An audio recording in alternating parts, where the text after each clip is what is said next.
Oh, yeah. Just making sure. All right. And give me 2 seconds here. I'm so behind right now. And we'll go there. The lovely and talented Christy Bergeron, Media Fox, Cabasa Nova, who we know and love from San Francisco. Spookles the Awesome Cat. The lovely and talented... Spookles. You're lovely and talented, too. The Ronald Penton is here. Christopher Carlman, welcome to Spaced Out Radio's chat room. Sam Faz, good to see you. JR, thanks for coming on in. And Sherry Knight, looking lovely tonight. And Kevin from Moonlit, good to see you. And the Ronald Penton here, everyone. Simon, thank you so much for that super chat. Really do appreciate that. We are 29 seconds away from blowing the top off this place tonight. And Jim Goodall is our guest here. We really do appreciate Jim coming on in. Gorgeous Helena, good to see you. Andrew, thank you so much for that super chat. Really do appreciate that. And we got 10 seconds. The super chat is a great way to support what we do on the show each and every night. Kevin Barry, Mark Salzman, Anthony Goss, Aliens Visit Here, Where, Who? Here we go.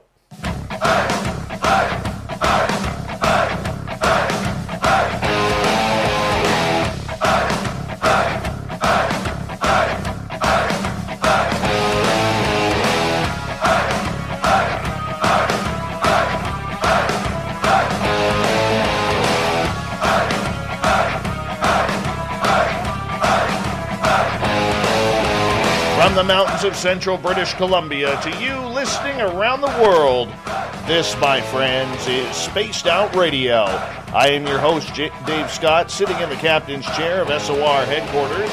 We welcome you to tonight's show on our terrestrial affiliates around North America, digitally on TalkStream Live, Revolution Radio, and KPNL. All of our archives are free by going to youtube.com/Spaced Out Radio. Do old Davey the favor, hit that subscribe button. You can follow us on Twitter @Spaced Out Radio and on Instagram, Spaced Out Radio Show.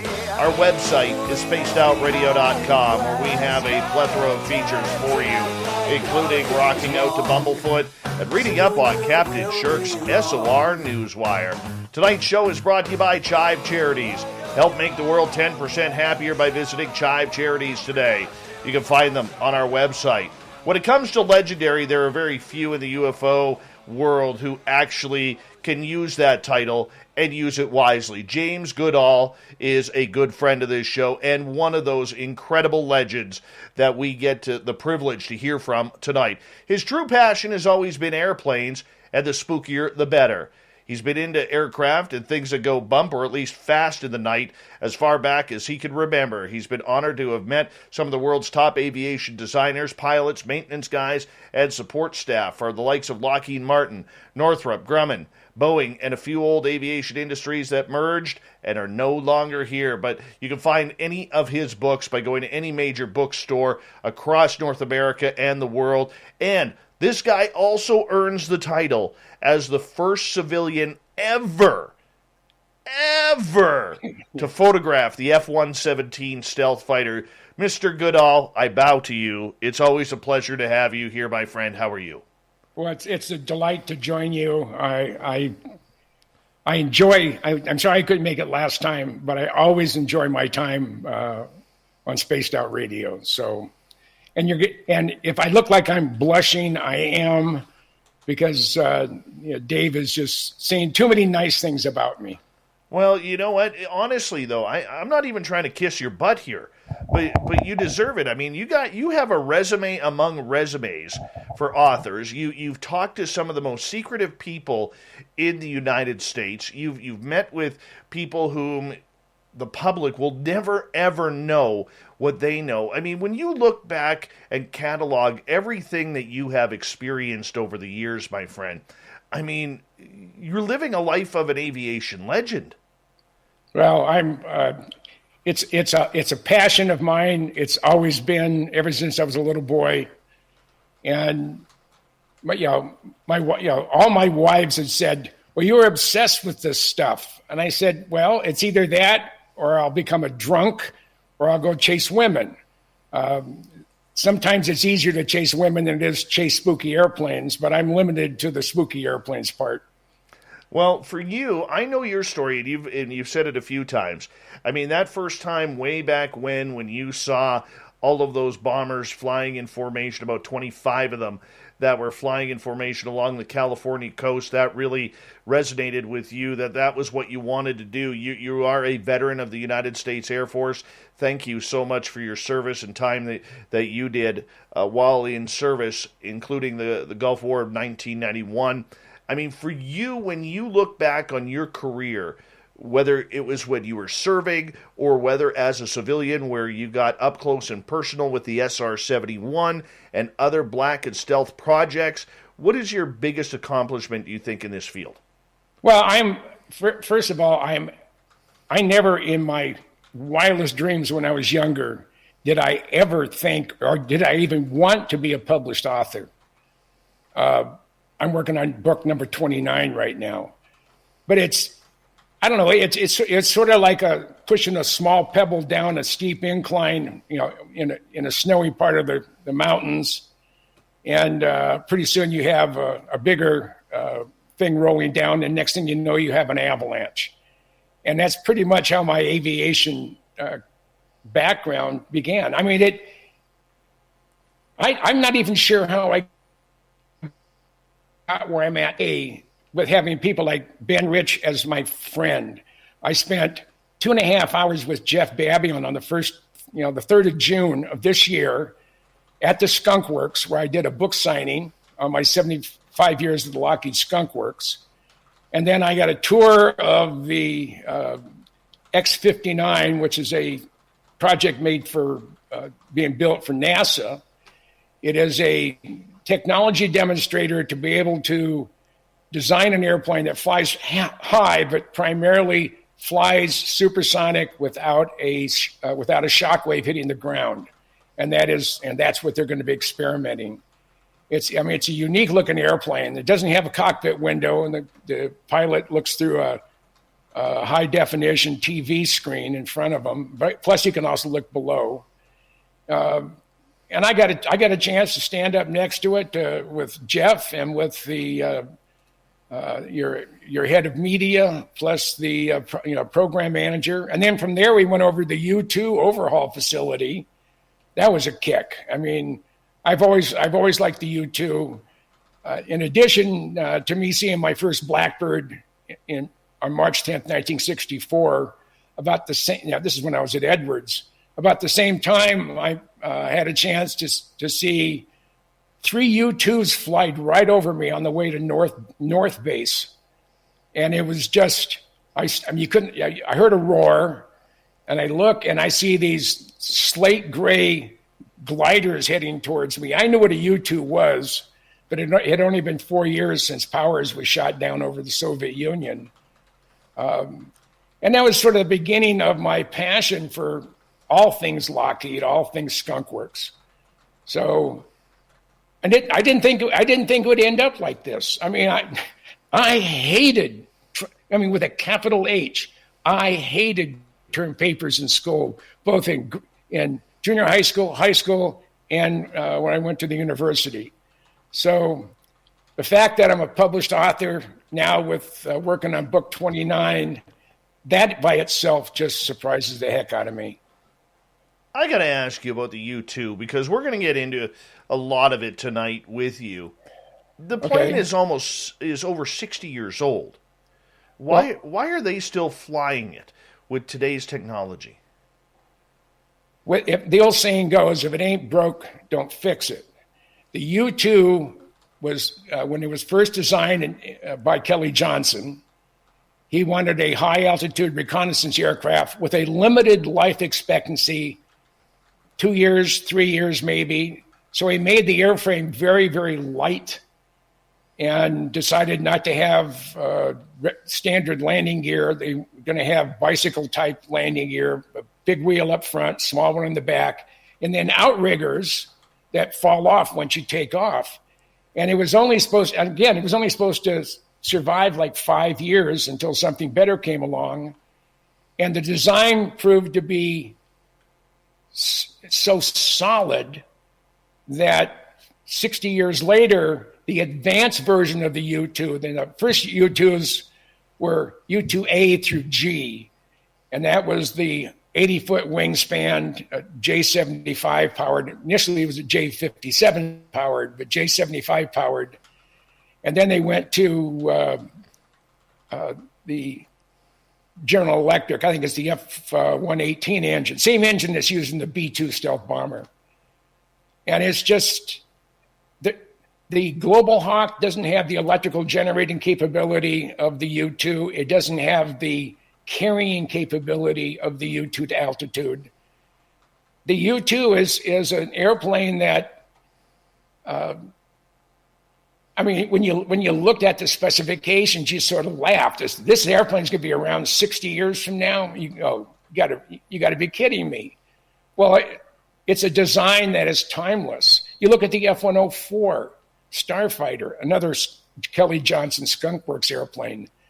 That airplane, it hasn't been operational for decades, but when you look at it, you go, wow, that is a cool looking airplane, and I bet it's fast. And it's that mentality that brought you the U-2, that brought you Lockheed to the table with the Blackbird as a replacement to the U-2. Now, the Blackbirds were retired. The very last one flew in October 99. So it's been 22 years, but the U-2 is still flying. That amazes me. And it's fairly inexpensive to operate when you consider how much a Blackbird, an SR-71 or an A-12 Blackbird would cost. You're looking at $250,000 a flight hour for the Blackbird. And they were saying, well, it's expensive. It costs us X number of dollars every time we turn the thing on. When reality, and I don't know how their accounting practices work, but in reality, you're only dealing with expendables and fuel, because the day the airplane was delivered, it was paid for. The GIs, whether they're an E1 Airman Basic or an E9 Chief Master Sergeant, they're going to be paid 24 hours a day, 7 days a week, whether they work on the airplane or whether they go out and pick up rocks on the flight line. So it's most of the Skunk Works decisions were really earth-shattering. The F-117, it's the first and only faceted airplane to fly. It actually flies better faceted than it does if it had a smooth contour. And Ben Rich could never publicize it, but he said the F-117 is one of the best flying airplanes that he's ever had the pleasure of working on and designing. It loved to take off perfectly. It flew well. Of course, it's all fly-by-wire. And the old joke goes, the F-117 is unstable in every single regime except when it's parked. And he took an idea to take calculations and mathematical equations from the Russians. They were published in a non-classified piece, and it showed how to reduce or how to predict where a signal from a transmitting radar, where it goes and how it heads back to the receiver.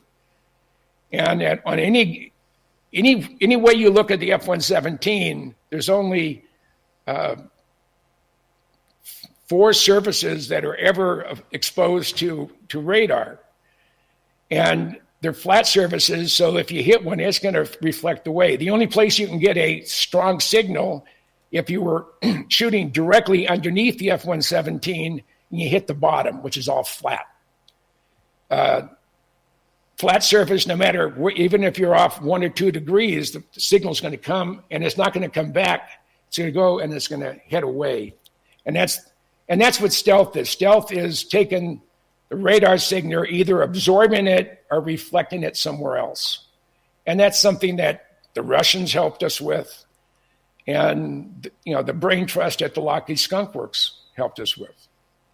I want to ask you, with the SR-71, it always said Mach 3.3 plus that it could fly. How come we never knew what that plus was? Well, because it's probably 3.33. The airplane, most airplanes, when they fly, their envelope, operational envelope, is within 70% of the design max. With a Blackbird, it's like 96 or 97% of maximum performance out of that airframe. Now, the airplane is designed to fly at its optimum at Mach 3.24. That was a sweet spot. Anything faster, anything slower, it would there would be drag, additional drag, and you wouldn't get the performance out of it. To go above 3.3, a pilot would need the written permission from the wing commander, and that's very rarely given. In an emergency situation, you could firewall it, but the limiting factor on the speed of the airplane is where the shock wave enters the inlet. You go too fast, and the bow wake off the front of the airplane will blow the shock wave out of the inlet. And it's just the other area that is a major concern is the compressor inlet temperature. Anything above, I think it's 427 degrees C, which is 850 degrees Fahrenheit, or right along those lines.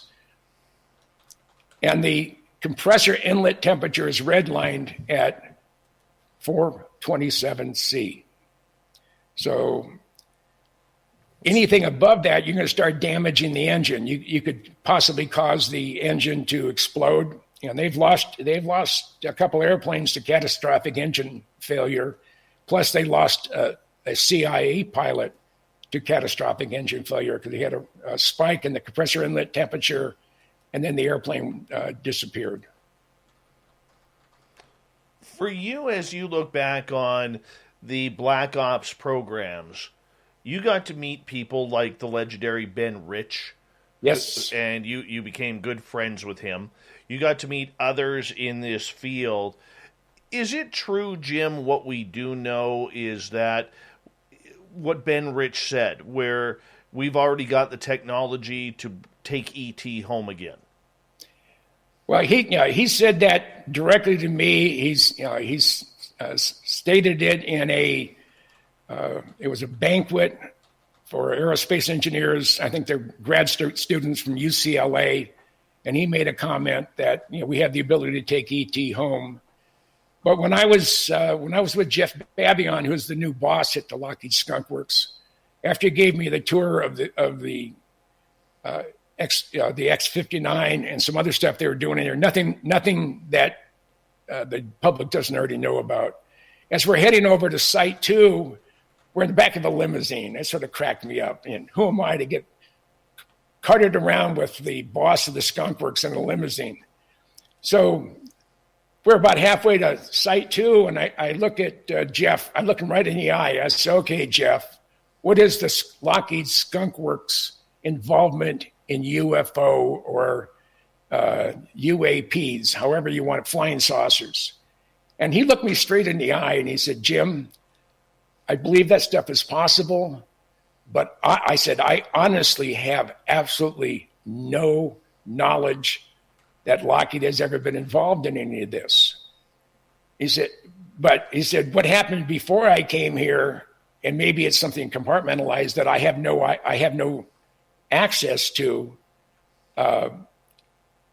Lockheed could have been involved, and I would be willing to bet somewhere in one of the compartmental parts of the Lockheed Skunk Works and their design team, there's probably a what do you call him, the SPO, Special Project Officer at S4, and he probably had a chance to mingle with my friend Bob Lazar.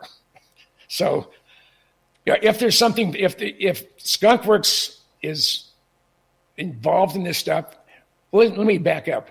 I would be dumbfounded if Lockheed wasn't involved. Now, Jeff said he has absolutely no knowledge, and I looked at him. He looked me square in the eye, and I honestly believe he has no knowledge of anything that Skunkworks may have done before he got there. And it came and went a long time ago, and now it's just it's being managed by the Navy or whomever operates SOR. James Goodall is our guest tonight on Spaced Out Radio. We got 4 minutes before we got to go to break at the bottom of the hour. Now, would you believe in UFOs? Because you're somebody who has also dabbled in this topic.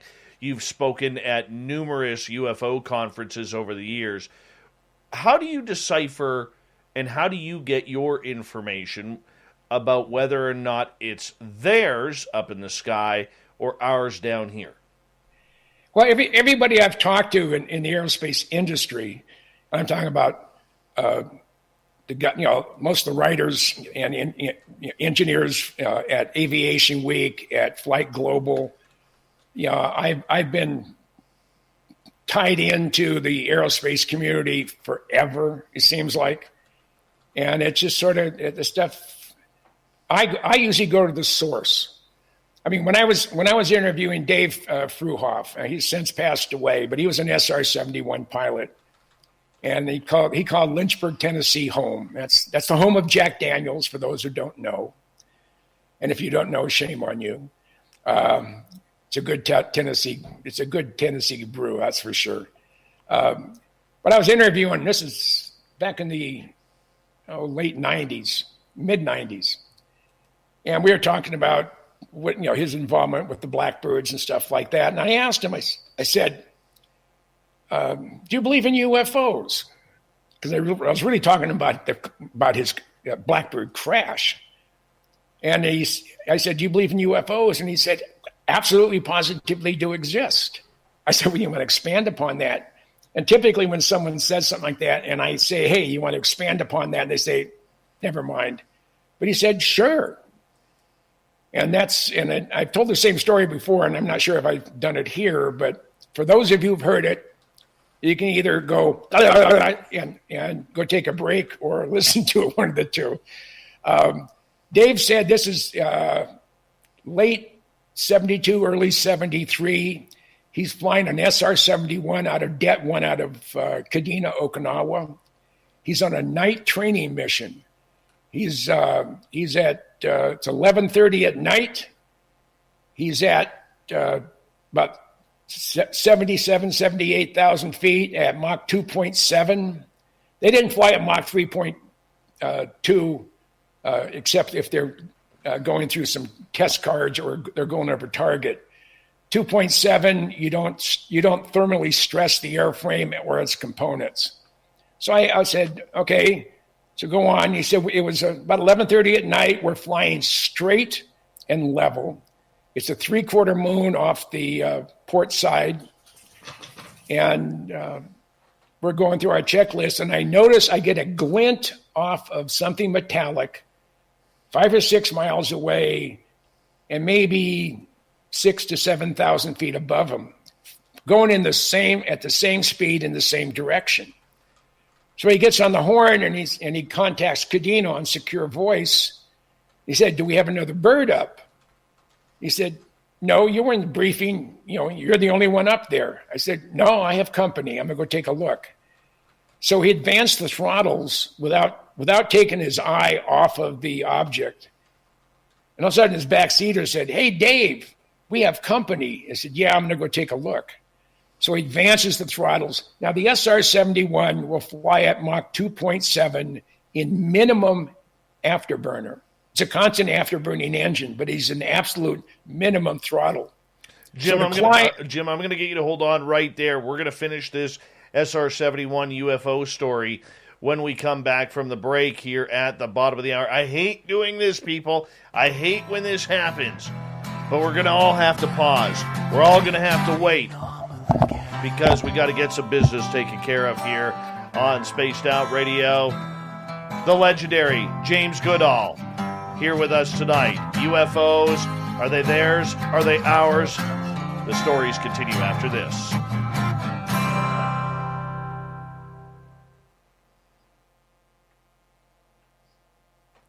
Yeah. Sometimes I hate commercial breaks. Frig. Well, but you need commercial breaks to generate revenue. True. I'm gonna go get some more water and see what the dog wants. Yeah, you do that, boss. Okay. You do that. Come here, sweetie dog.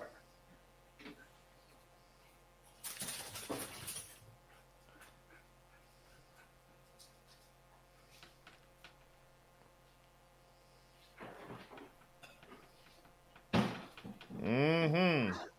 Hot damn, he was right in the middle of something there. That was good. Uh-huh. Do-do-do-do-do.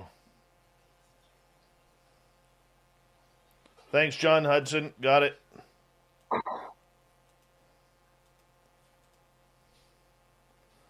Gorgeous Jules. I do have aliens, including this one right here.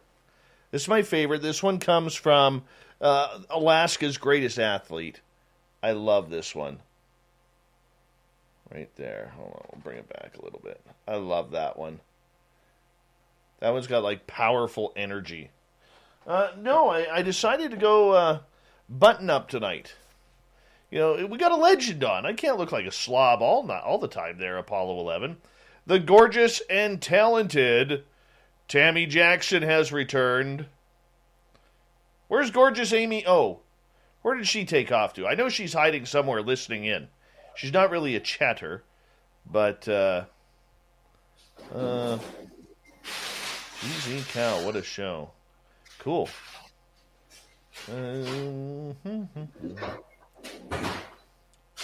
Cecil, how you doing, buddy? Good to see you. I swear Jim is like breaking something.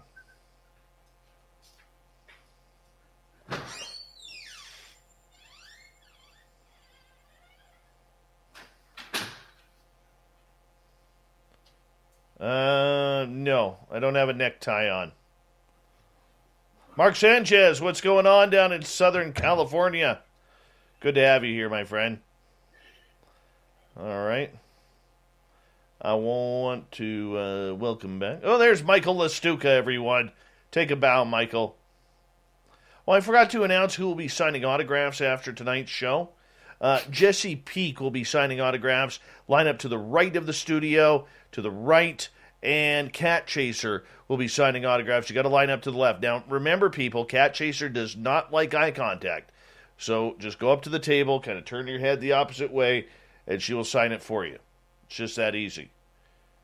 The gnome is awesome. This is my gnome. This was built specifically for me by a good friend, Michael. And it is awesome. It is awesome. I love it.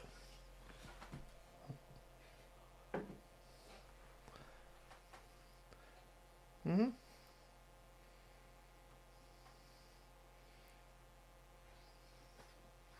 There we go. There we go. How you doing there, Super Jim?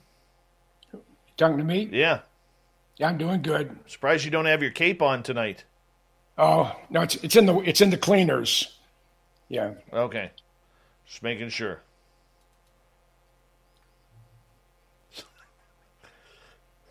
Now, I got to tell our audience, my introduction to Jim was at the 2020 UFO Con in San Francisco. And I'm like, who is this guy? And because I honestly didn't know. And somebody literally almost slapped me across the head. Said, you don't know who the frig that is? I said, I don't get to a lot of conferences. That's legendary Jim Goodall. And Jim and I went and introduced myself. We got along fantastically. I sheepishly asked him if he'd ever come on our show. He's like, hell yeah, I would. And then like for 2 nights in a row, we sat in the restaurant all night long, and I just sat there and listened to Jim. Just listened to the fucking war stories. It was amazing. Amazing. God, I could sit in If anybody ever gets the opportunity to hear Jim Goodall speak, take the opportunity. It is that good. that good, and then sneak off to the bar with him afterwards. But I don't drink. No, but you still sit in the bar. Oh, absolutely. All right. The gorgeous and talented Amy W.C. is here. There she is. Thank you. And thank you, Amy, for the super chat. I'm always nervous about saying lovely and talented to new people in the chat room because I don't know how they're going to react. So that's why I'm always a little sheepish. But thank you, Cat Chaser, Tim, Simon, Andrew, Jeremy, Carl, Kyle, Michael, Filth, and the lovely Amy for the super chats tonight. Here we go.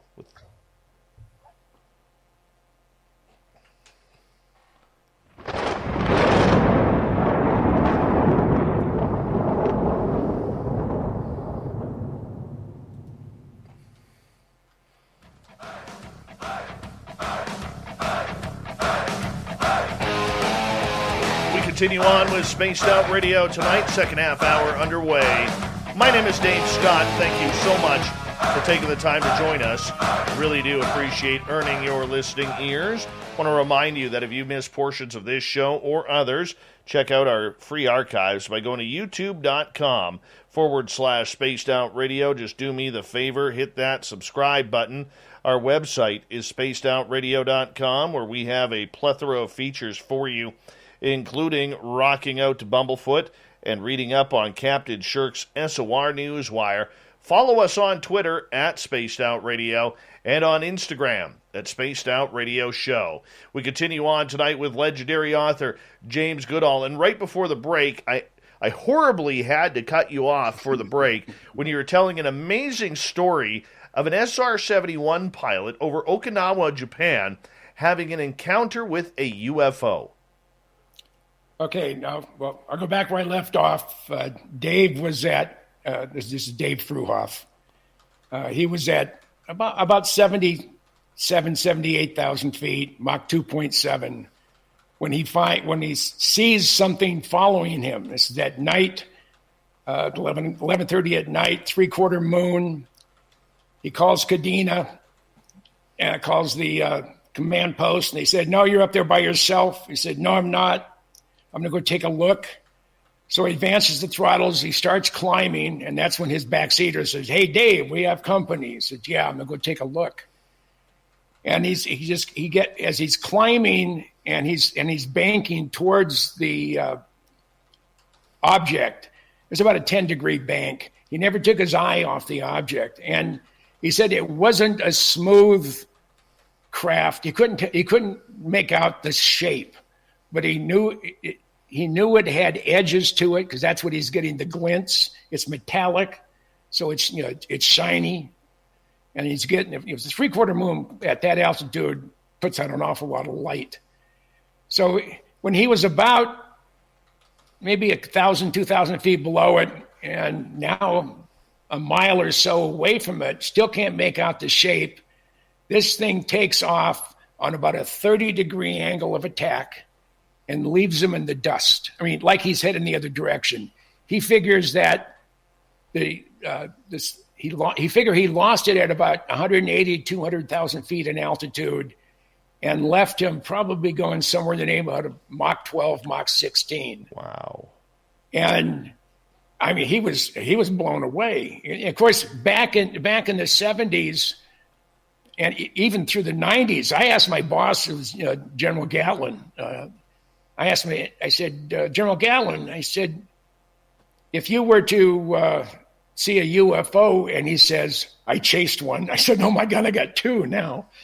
He said, I said, what is the policy for a pilot or a crew member to report a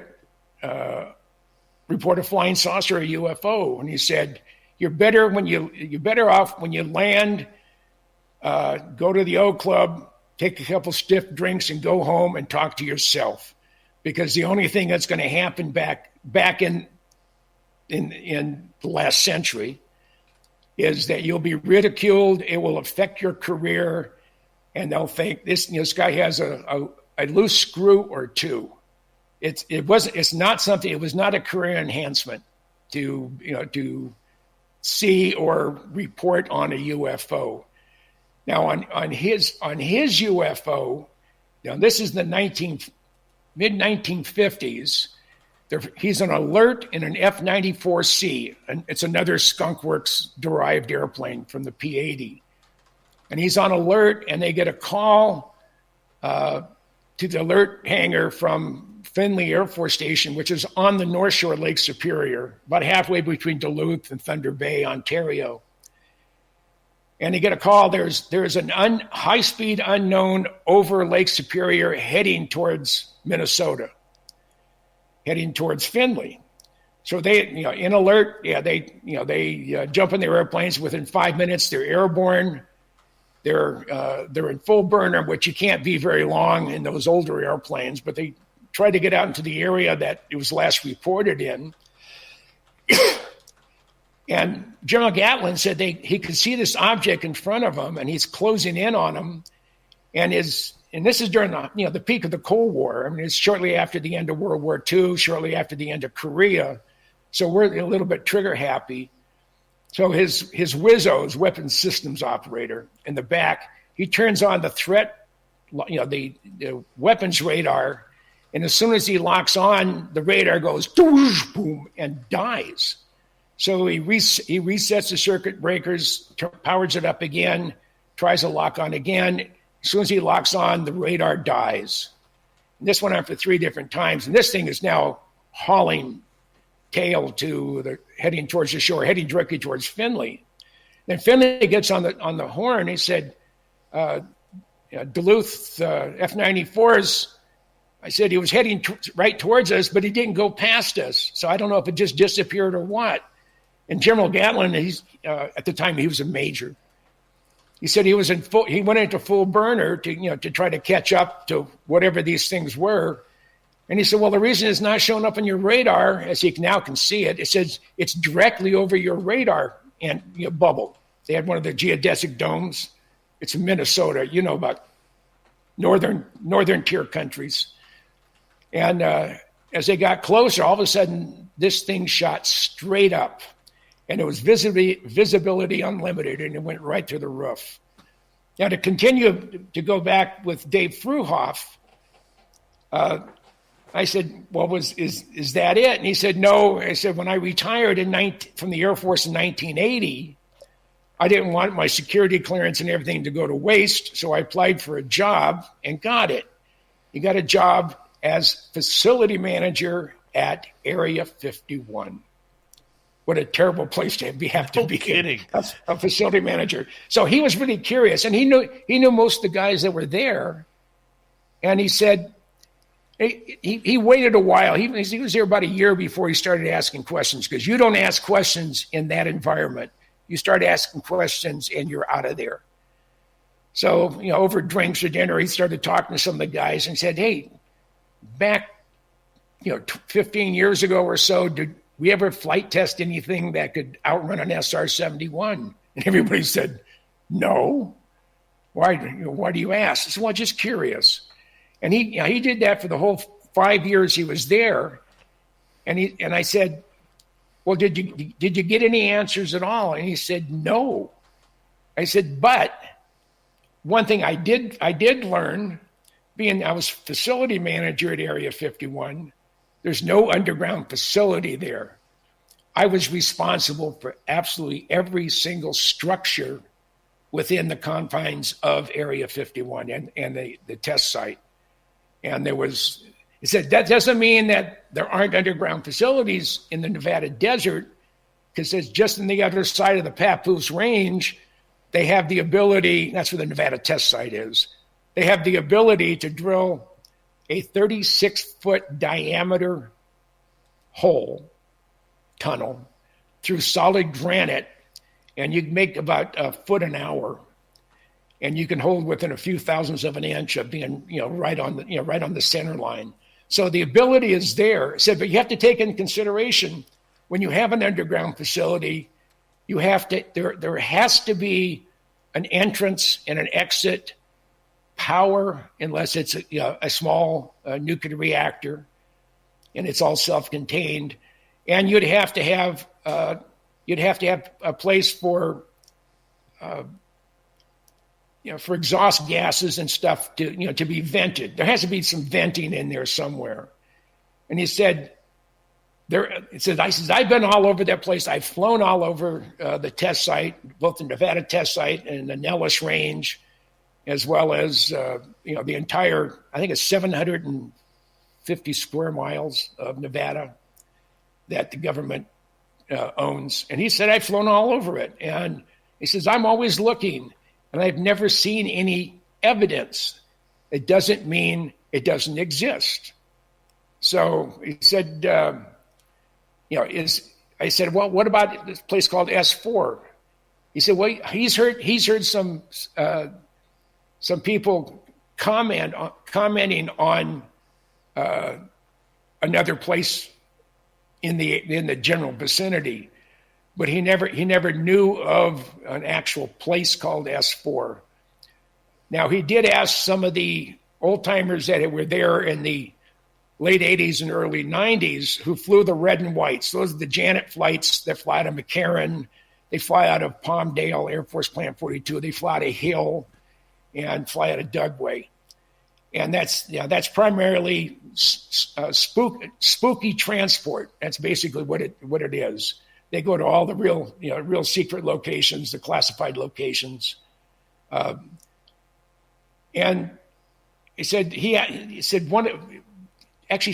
two people vaguely remember seeing a Robert Lazar on the Janet flights. So that's another thing to Bob can hang his hat on. And I'm at the UFO conference in August. I'm in Las Vegas. When that is done, I'm driving up and I'm going to go spend a day or two with Bob. Nice. Yes, I've been invited. They said they have a nice guest house, and it's Joy's Horse Ranch, I guess you call it. Very cool. Yes. Very cool. Are you stunned that, speaking of Bob Lazar, that 30 years later we are still having the great debate on whether or not he is legit? He's had every opportunity to change his story, to embellish it. He hasn't. In over 30 years, he has not. And early on, it was very, very beneficial if he'd have said, yeah, I saw some grays, or I saw some video of grays, and I saw video of this or that. And he said there were indications at SOR that the grays are around. And he said there's a poster, and it's almost like Paul. You see the movie Paul with his two English actors. Yeah, I love that movie. I just love it too. And he said there was a poster with a character almost looking like Paul, and he says, "We're here," and that was the only thing that he saw while he was at that facility that was giving any indication whatsoever that UFOs were real and aliens are real. I mean, I was a docent at Kitt Peak National Observatories, just about 50 miles due west of downtown Tucson. And up there are 22 optical telescopes and 2 radio telescopes. The optical telescopes go from a 12-inch to a 4-meter. That's the Mayall telescope. And the 2.1 meter was operated by Caltech for 5 years, and their job was to look for exoplanets. Those are planets that appear outside of our solar system. Exoplanets in a very, very small area of our Milky Way, not outside of our galaxy, not in the universe, but just within our Milky Way. And in a small area over a 5-year period, they cataloged 8,000 exoplanets. Wow. And now, I mean, and that's just looking at a small area. So they that program ended, and about the same time that Caltech ended its program, we had a meeting of all the docents technicians and astronomers at Kitt Peak, and everybody was down at the University of Arizona campus. And one of the head astronomers from the National Science Foundation was there to speak. And he had just returned from a conference where all of the astronomers around the world that are looking at exoplanets, they had a mind meld, if you want to call it. They sat down and excuse me, and determined where everything, what's happening, where is it happening, and whatever, and based on proven mathematical formulas, based on all their observations from all the different astronomers, they calculated after this conference that for every star in the universe, now that's a number you can't even put enough zeros behind, but for every star in the universe, there are 1.5 planets. And out of those 1.5 planets per star, that incredible number, they calculate that there are 2 billion, and that's with a B, 2 billion Earth-like planets orbiting a similar brown dwarf star such as our sun in the inhabitable zone with liquid water. And to quote Jodie Foster's character in the movie Contact, if we're the only ones, what a waste of space. So we can't be alone. I mean, the odds are of us being the only ones out of the trillions upon trillions and trillions of stars and planets. You have to be narrow-minded or closed-minded not to think that there's a possibility that we're not alone. James Goodall is our guest tonight on Spaced Out Radio. Jim, I want to ask you, because over the last little bit here, we've seen a real push towards any sort of disclosure and or confirmation of the UAP phenomena. It's gone straight to the DNI report, which I think if you're involved in the UFO field, we're all kind of disappointed to it because it was like Christmas Day and getting, socks from Santa Claus. Or dirty underwear. Or dirty underwear, exactly. And yet here we are, still hopeful, because that's all we know in the UFO world is how to be hopeful. When you look at the videos we've seen or the craft that they are encountering that we know is the Tic Tac or the pyramids, how do we know whether or not those are ours or theirs? I think, and again, it's just my opinion, I think if they were to definitely say, hey, these are ours, then you would really freak somebody out. And if they would definitely say, no, they're alien derived, you would freak people out. So I don't think they had a choice as far as releasing some of the information, because so much has been released.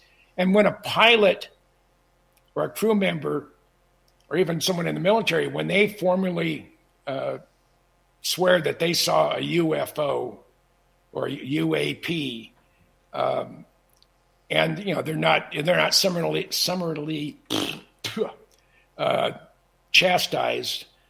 They're not going to risk. A lot of the guys weren't going to risk their career. Now that the cat's out of the bag, it is. It's more.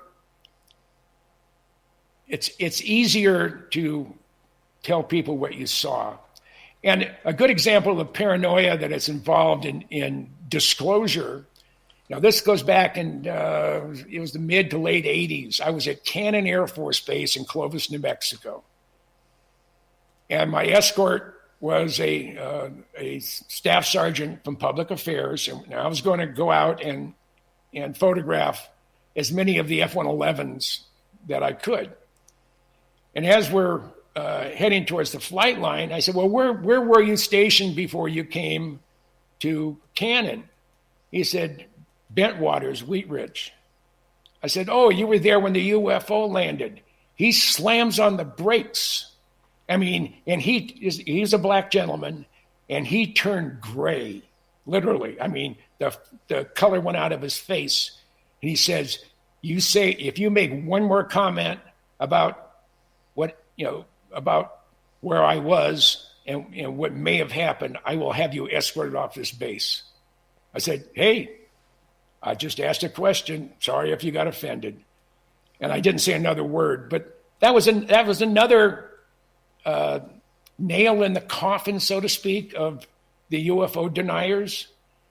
And you can only do that for so long. I mean, when a general officer chases one in an F-94, when a lieutenant colonel chases one in an SR-71, when one lands at a military base in the UK, and the base commander and public affairs and other people go out to that site and they actually have some type of interaction with, excuse me, with whomever was there. I think it's about time that some of it starts, breaking loose. It's just we as humans. That includes you, Dave. Oh, thank you. Even though you're Canadian, I know. Yeah, I've had some of the most gorgeous women I've seen in my life are Canadian, but they were in Montreal. Long ways away. Yes. And it's getting to a point where they can no longer keep that stuff buttoned up. And now with everyone with smartphones that have incredible cameras on them, now all we need is somebody with a good telephoto lens when there's something flying around. Because if you just see a little pixel up there and it sort of changes shape, but it's still a pixel, that means there was something up there that was moving. But until someone has some high resolution, high definition photos or video, I think everybody is there's more believers now than ever before, but I think until we see something definitive, and my theory where it has to happen is doing a live press conference on the Rose Garden, having one land right where the helicopter pad is, and hopefully it's not like Mars Attacks. No. And, yeah. And I still think that would have been. We got about 2 minutes to go here before we have to go to break at the top of the hour. Jim Goodall is our guest tonight on Spaced Out Radio.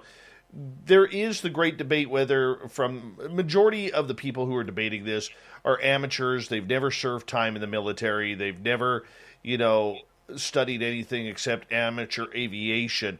Does it disappoint you as a guy who's been in this all your life, knowing that there's something going on and yet there's so much resentment towards these Tic Tac videos? One of the things that if you're working in a secure environment and you need a high level clearance, one of the things that the security managers have are a tremendous amount of power. Because if you do something inappropriate or you do something to go against the grain, so to speak, as far as the military is concerned, all they have to do is pull your clearance, and you're screwed. You can't get a job in the area that you spent most of your life. And I think it's those people who feel threatened. They've been able to control the narrative for so long, and now they're losing that control, and they're losing that ability to literally control people because of their clearances. And but it's as the younger generation comes in, or those that are more flexible than the rest of us, those of us that have been around for a long time, I think that's one of the reasons why things are starting to loosen up, because it's a new generation of people in charge of the cookie jar, so to speak. Very much so.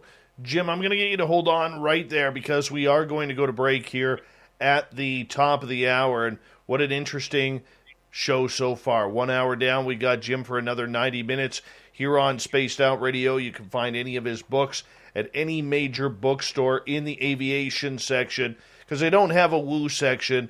They don't have a UFO section. So you got to go to aviation. Yeah. He is a legend, everyone.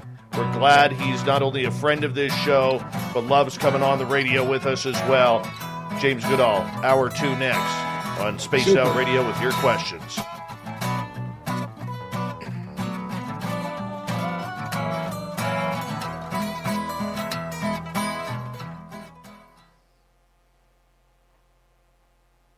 Melinda Leslie says, hello, I love you.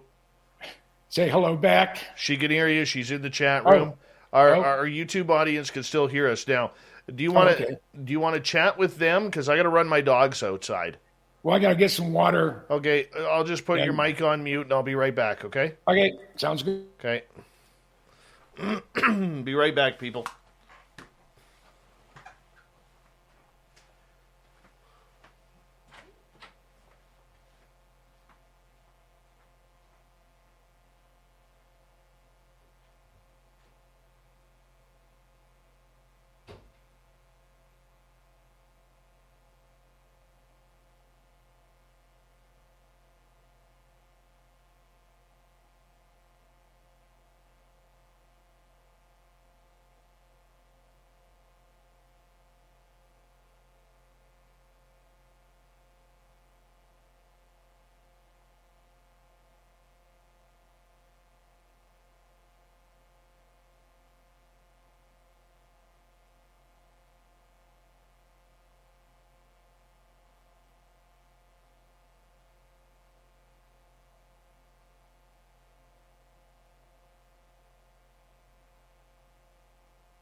All right, Uncle Jimbo, I'm back.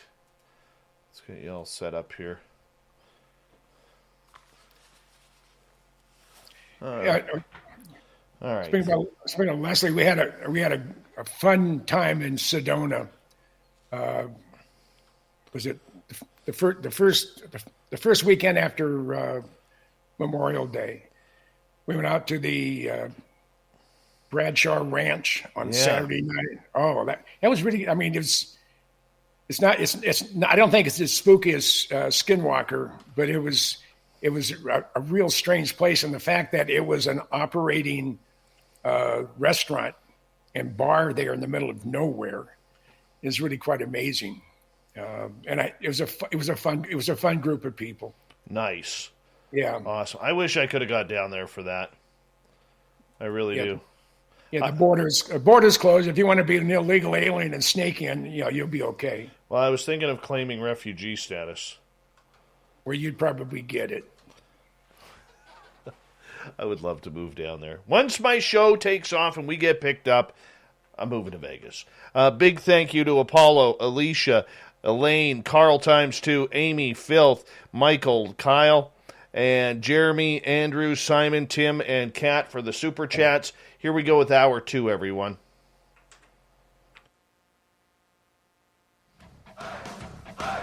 You're listening to Spaced Out Radio with Dave Scott. Follow Dave on Twitter at Spaced Out Radio and on Facebook, Spaced Out Radio Show. Hour number 2 of Spaced Out Radio is underway tonight. My name is Dave Scott. Thank you so much for taking the time to join us. Really do appreciate earning your listening ears wherever you are on this beautiful planet we call Earth. Want to remind you that you could tune us in on our terrestrial affiliates around North America or digitally on TalkStream Live, Revolution Radio, and KPNL. All of our archives are free by going to youtube.com/Spaced Out Radio. Just do me the favor, hit that subscribe button. The Desert Clam has set the password for tonight in the SOR Space Travelers Club. Juxtapositive. Juxtapositive is your password. Use it wisely, Space Travelers, as the Clam sets the password each and every night right here on Spaced Out Radio.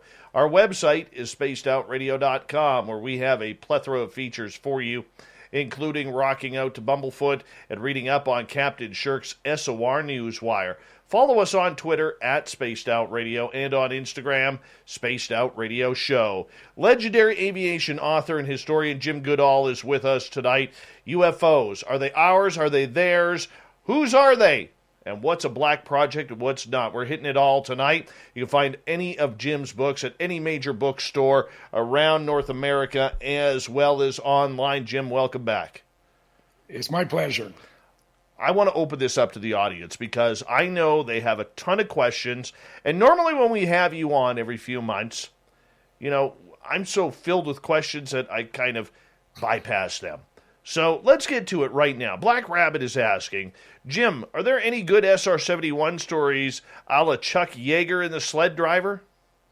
Chuck Yeager was honored because of who he is and what he's done. He flew in the SR-71B 956, and that is his only flight. And that's generally where they're going to give someone a ride.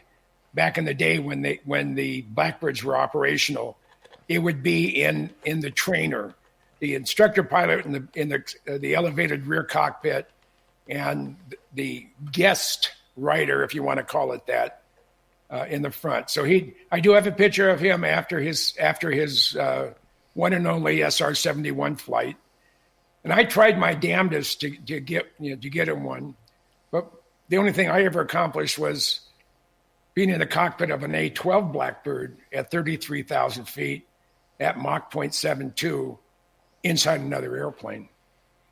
And you've seen some of my pictures, I think, of the movement. That was in a C5, wasn't it? Correct. Yeah, that was beautiful. Beautiful. So, I mean, people say, well, I've done this, I've done that. And I said, well, I've done something that no one else has done and will never be able to have an opportunity to do because there's no more SR-71s flying. And that is to be in the cockpit of one inside another airplane. And that was That's my claim to fame. Even Ben Rich, when I told Ben, I said, Ben, I have 45 minutes in the cockpit of a Blackbird, an A-12 Blackbird, at 33,000 feet, a Mach 0.72. And he says, I'm almost ready. I'm almost tempted to give you a Mach 3 card. I wish he would have. That would have been fun. And he was going to take the X, and make it a minus. So it'd be a Mach 3 minus card. But I'm the only one in the world who's could ever accomplish that, because they don't do it anymore. And you had to be able to scrounge a C5, which I was able to do also. So you have that pull. I don't know how you do it, but you have that pull. And I got to actually sit in an SR-71 cockpit. I think it was 8 and an A-12 at Boeing Field. That's the M21 full airplane. Yeah. And the cockpit you sat in is 977. That is an SR-71. Yes, I have my daughter's picture in there from her sitting in there. I love that photo. Good. Doc is asking, Jim, have you ever heard anything about how quantum computing might affect aircraft design and air defense? Well, they say that quantum computing is the next thing, and that's going to allow us to travel at faster than the speed of light, be able to develop elements that don't exist in nature, and be able to figure out, the answer to the universe. How do we get here? I think that will be one of the things that quantum computing will allow us to do. But it was like before the Wright brothers ever flew an airplane. How is that going to affect the world? Well, who wants to fly? Nobody. And birds fly. That's about it. That changed. And then we got to telephones. Then we got to TV. I mean, I'm sure the guys that developed TV back in the 1930s could look at one of these 5K or 8K screens that it's 72 inches across, and you can almost feel them breathe as the program goes. So quantum computing will do that to the computing world and to the world in general, to what all the inventions that have come within the last 120 years. I mean, it's the next step in evolution. Very true. Solar Warden is asking, James, has anyone ever seen the supposed videotape Area 51 researcher Chick Clark took of an aurora taking off from Groom Lake? No. Bob Lazar said he was in the Janet flight landing at Area 51 on his way to S4 when he heard, they weren't deplaning the airplane yet. He heard what he's called the loudest noise he's ever heard. He said it sounded like the sky ripping. Now, a NASA engineer stopped me again. This is in the 90s.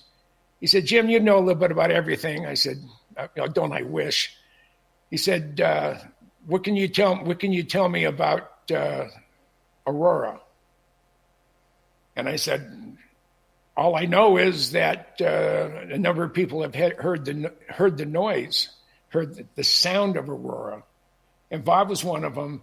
And the late John Andrews from Testers and myself heard what we believe is the pulse detonation engine used on aurora. Aurora was a Mach 12, Mach 16 manned air breathing program. I believe it was used for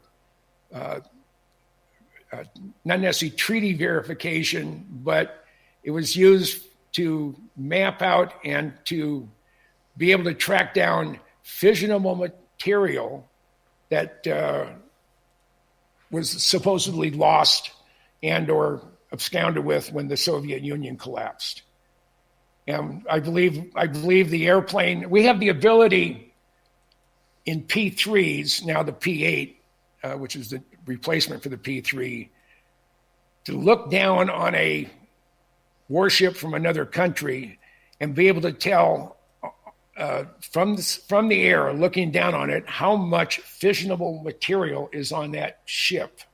We've had that ability since the mid-'70s. The Russians have had that ability since the early '70s. So they could be at a choke point like the Straits of Hormuz going in the Persian Gulf.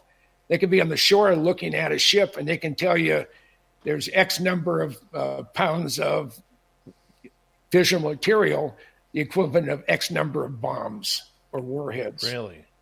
So I believe Aurora. Now I've mentioned it to people who I know, and I said, am I? If I'm way off base, let me know. And I said, this thing is used for for tracking down the movement of fissionable materials, primarily from the former Soviet Union and its breakaway republics. And I believe we had the permission from the Russians and from all the Persian Gulf entities to literally overfly, take off from Area 51 on a mother airplane, much like the tester model, the SR-75 and XR-7 penetrator, as John called it, to take off from Area 51 to overfly, head towards the Barents Sea, which is north of Russia, launch an Aurora, and it's fueled by liquid methane. That's the primary fuel. It's going to overfly the Soviet Union, the former Soviet Union, and it's at 200,000 feet, 180 to 200,000 feet, much like what Dave Fruhoff chased, but a different time frame. It will fly over the former Soviet Union, and will be able to see or to be able to sense through its sensors fissionable material in Belarus, in the Ukraine, and other breakaways, including that of Iran, Iraq, and anybody else in that area that has a desire to have nuclear weapons.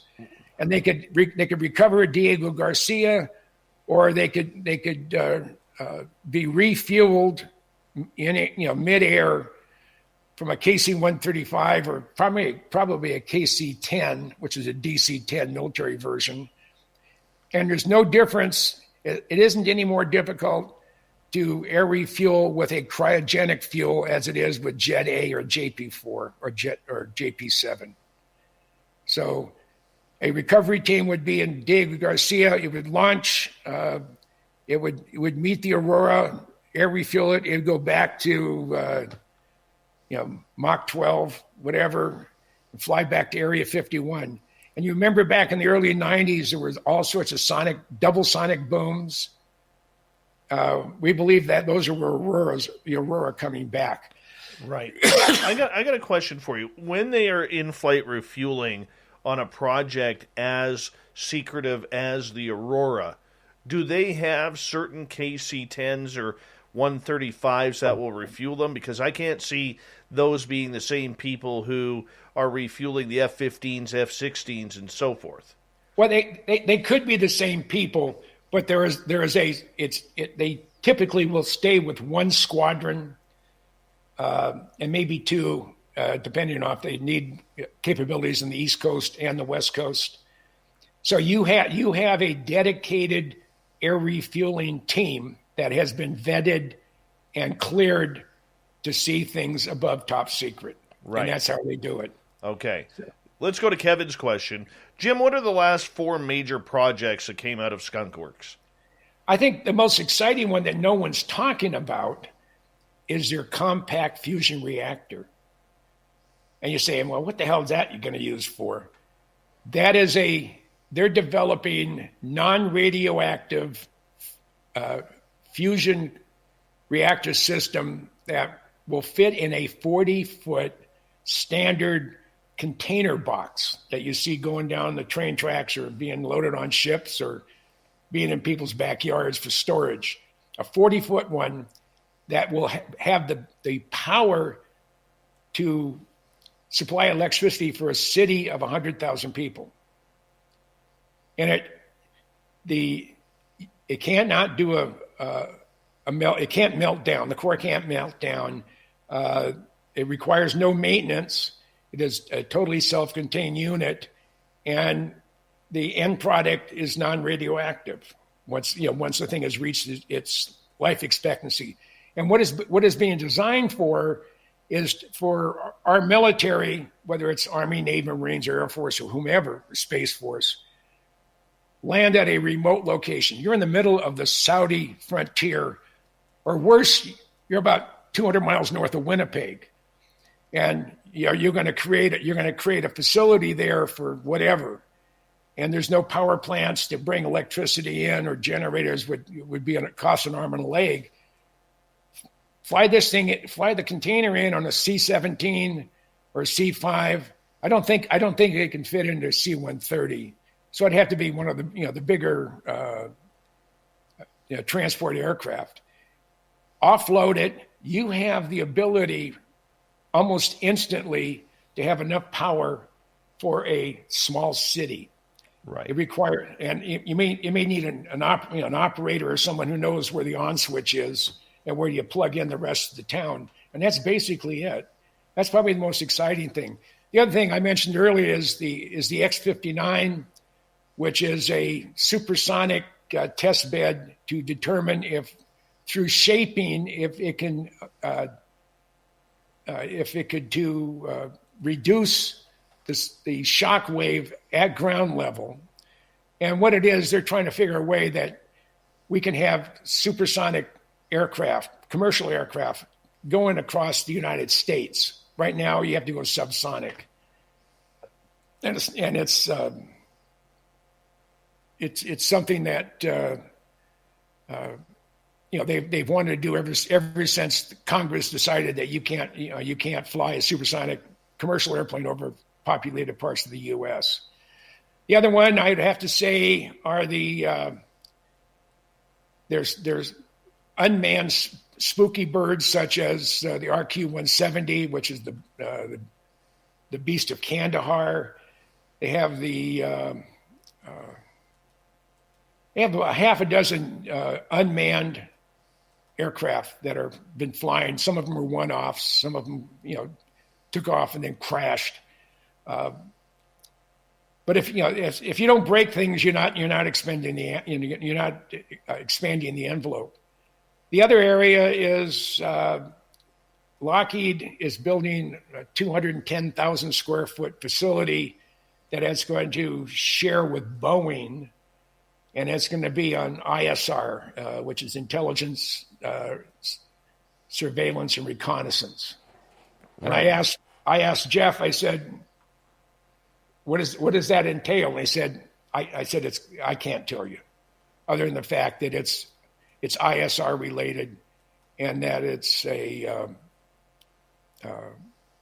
program that they're working with Boeing on. Right.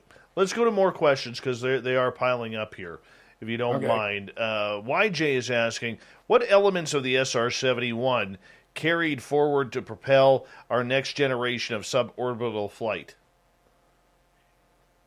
Well, up until the time the Blackbird flew, it had only been 15 years since Yeager went Mach 1 in a rocket-powered airplane. So the elements are composites. Most of the exterior skin on the Blackbird's plastic. It's a special plastic. It's radar absorption capabilities. It has real high thermal loads, no stress loads. It can't take physical stress, but it can take the heat from high-speed flight. And you need a spacesuit. You need a spacesuit to fly the SR-71 because you're flying less than 1/10% of the atmosphere at 80,000 feet to 80 to 90,000 feet. So those are the elements that they've learned. They learned how to operate them, how to work efficiently, with that technology. So that's what's. People would say, well, the SR-71 can go into orbit. No, the highest an SR-71 or a Blackbird can go is going to be 18, 19 miles, 62 miles to space. So they're bumping it on its rear end, trying to get up there. The airplane would not be capable of going into space. The systems aren't set up for it. It's there's a huge difference between flying in the air, even thin air, and flying in a vacuum. All right, let's get to Bim Jim here. Let's get Bim Jim here. Do you think Elon Musk is using anti-gravity technology? No, I don't think so. I look at SpaceX's posts every morning, and I share them on Facebook. I mean, the fact that Rocketdyne, when they were building engines for the Saturn V or any of the other rockets, it takes years to develop, and they only have they buy them in bulk, so they have 6 or 7 as spares for the next couple of flights, and it takes a year or 2 years to build a motor up. Elon Musk said once he has the facility built at his Texas location, the Boca Chica location, he's going to be pumping out 2 of those engines a day. Says he's building rocket engines like they build Volkswagens back in World War II. I mean, it's just boom, boom, boom, boom. It's just, and they're coming out the door. I mean, my God, his super heavyweight, when it takes off, I think in the next couple of weeks, it's going to have 33 engines. I mean, it's just amazing. He's doing it on his own nickel. I mean, he's getting flights on his SpaceX, his Falcon 9, that's paying part of the stuff. But this is all coming out of his pocket. And you look at, he launches one that comes down and it crashes. Oh, damn. Well, 3 days later, another one goes up and it comes down and it almost makes it, it lands, and then it falls over and blows up. Oh, I know what the bugs are. If that had been NASA, everything would have been shut down for a year or 2 years as they analyzed what went wrong. Musk knew what went wrong shortly after the crash, because the telemetry told him that. And he's just, I'm just absolutely amazed at what he's been able to accomplish. And just watching him put that tower together with that crane. I mean, that's the largest crane in the world. I mean, it's going up, 80, 90 feet, 120 feet. I mean, that's that's a movable crane. And they're lifting pretty heavy objects up there. 90 seconds left. Sure. Let's get to Amy's question. Her uncle flew the Concorde way back. What is your opinion on that plane design? Well, the airplane that United Airlines just sent, paid options for, 30 of them with 50 more. It's basically a mini Concorde. The problem with the Concorde, one, it's transatlantic, not trans-Pacific, and that's where your time saving is. And it was a beautiful airplane. It was, I think it was built for prestige more than anything else. When the program building the Concorde ended, the Concordes were given for $1 or $1 equivalent to both Air France and British Airways. And the French could never make a profit out of it, but it was a status symbol for that particular airline. And I believe even with the airplane not costing them anything other than maintenance and repair, I think the Brits did a little bit better. But the Concorde is a beautiful airplane. I had a chance to be the last person to go down the emergency slide from the cockpit area of the Concorde when it landed at Boeing Field back here in the 90s. I was there. I was working for the Museum of Flight. I walked through that. Yeah, I walked through that Concorde. It's a small airplane. Very tiny. Very tiny. Jim, I'm going to get you to hold on right there. We're going to continue with audience questions when we come back from the break here at the bottom of the hour, rather. Yes, Jim Goodall talking aviation, UFOs. We got it all tonight with the legend of aviation history. Find any of his books in any major bookstore or online. We're having a great time tonight on Spaced Out Radio. Stick with us. Let's talk some airplanes and UFOs.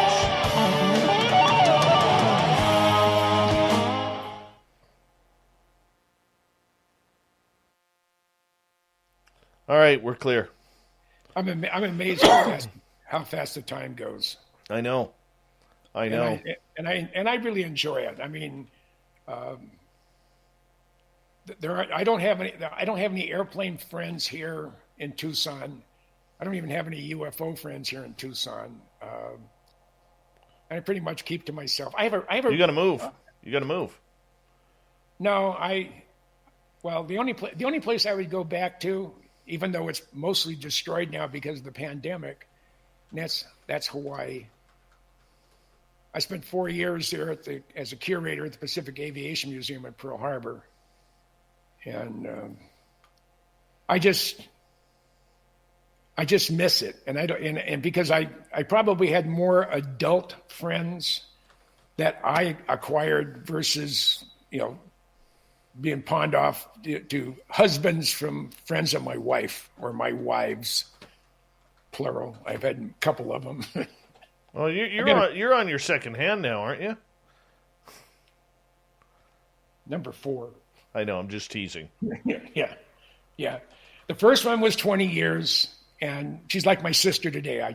I talk to her a couple times a month, and I have for 30 years. We've been divorced. The second one was the Antichrist.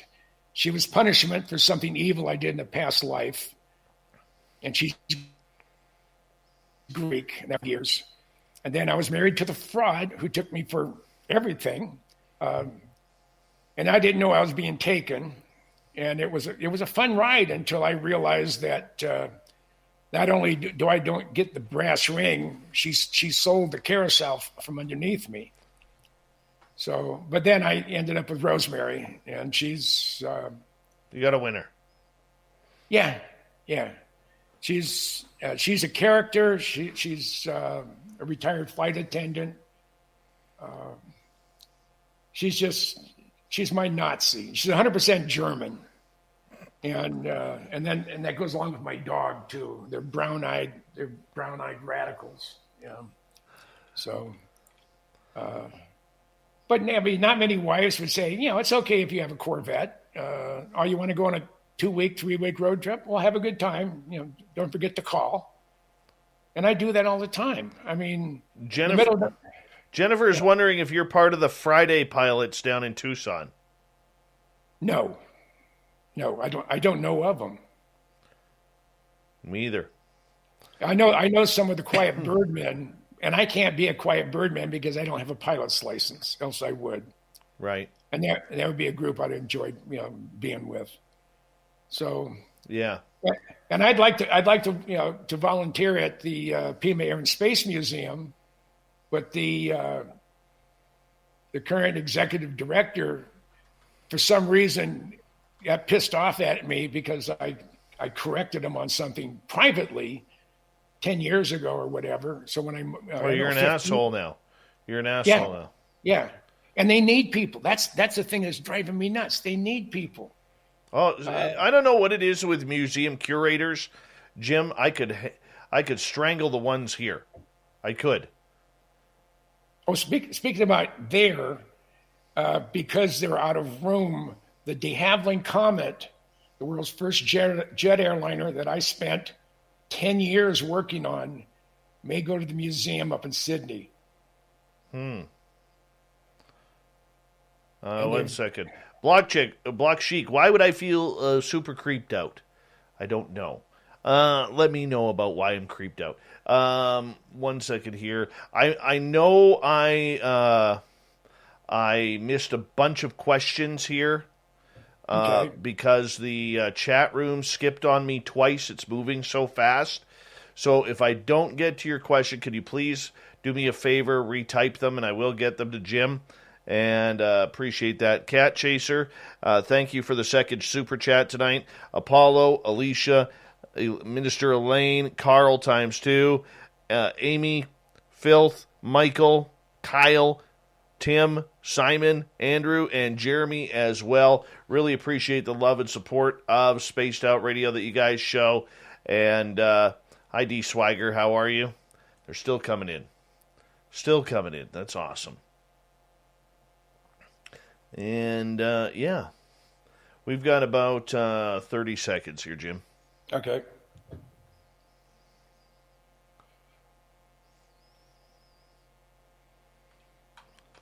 Go back up here. Yeah.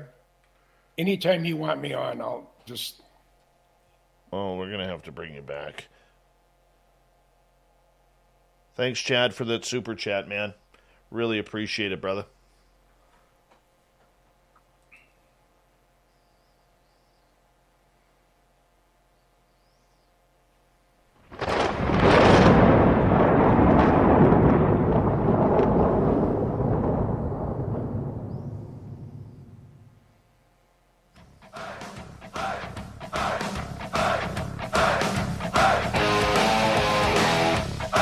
We passed the halfway point of Spaced Out Radio tonight. My name is Dave Scott. Thank you so much for taking the time to join us. Really do appreciate earning your listening ears. Want to remind you that if you've missed portions of this show or others, check out our free archives by going to youtube.com/Spaced Out Radio. Do me the favor, hit that subscribe button. Our website is spacedoutradio.com, where we have a plethora of features for you, including rocking out to Bumblefoot and reading up on Captain Shirk's SOR Newswire. Follow us on Twitter at Spaced Out Radio and on Instagram at Spaced Out Radio Show. We continue on tonight with James Goodall. He is one of the top authors in the world when it comes to aviation and black projects. You can find all of his books at any major bookstore or online. Mr. Goodall, welcome back. It's my pleasure, Dave. All right. Excaliburful is asking, have you ever heard of airframes that were kept at cryogenic temperatures? No, it would be hard to keep one at cryogenic temperatures in our atmosphere. Outside our atmosphere, not so much of a problem, since it can get down to 250 degrees Fahrenheit. That's a minus, by the way. So no, I have not heard of airframes that are kept at cryogenic temperatures. And also, if you were to freeze, if you get something that cold, metal becomes very, very brittle. So I don't know if it would be a wise idea, but I don't know what the application is. So I'm just, shooting in the sky. Filth is asking, do you think the Avro Arrow, how can you tell he's Canadian, was ever used for inspiration for aircraft that came after? The Arrow was a beautiful, beautiful airplane, and why they canceled it. The same with the TSR-2 that the Brits were working on about the same time frame.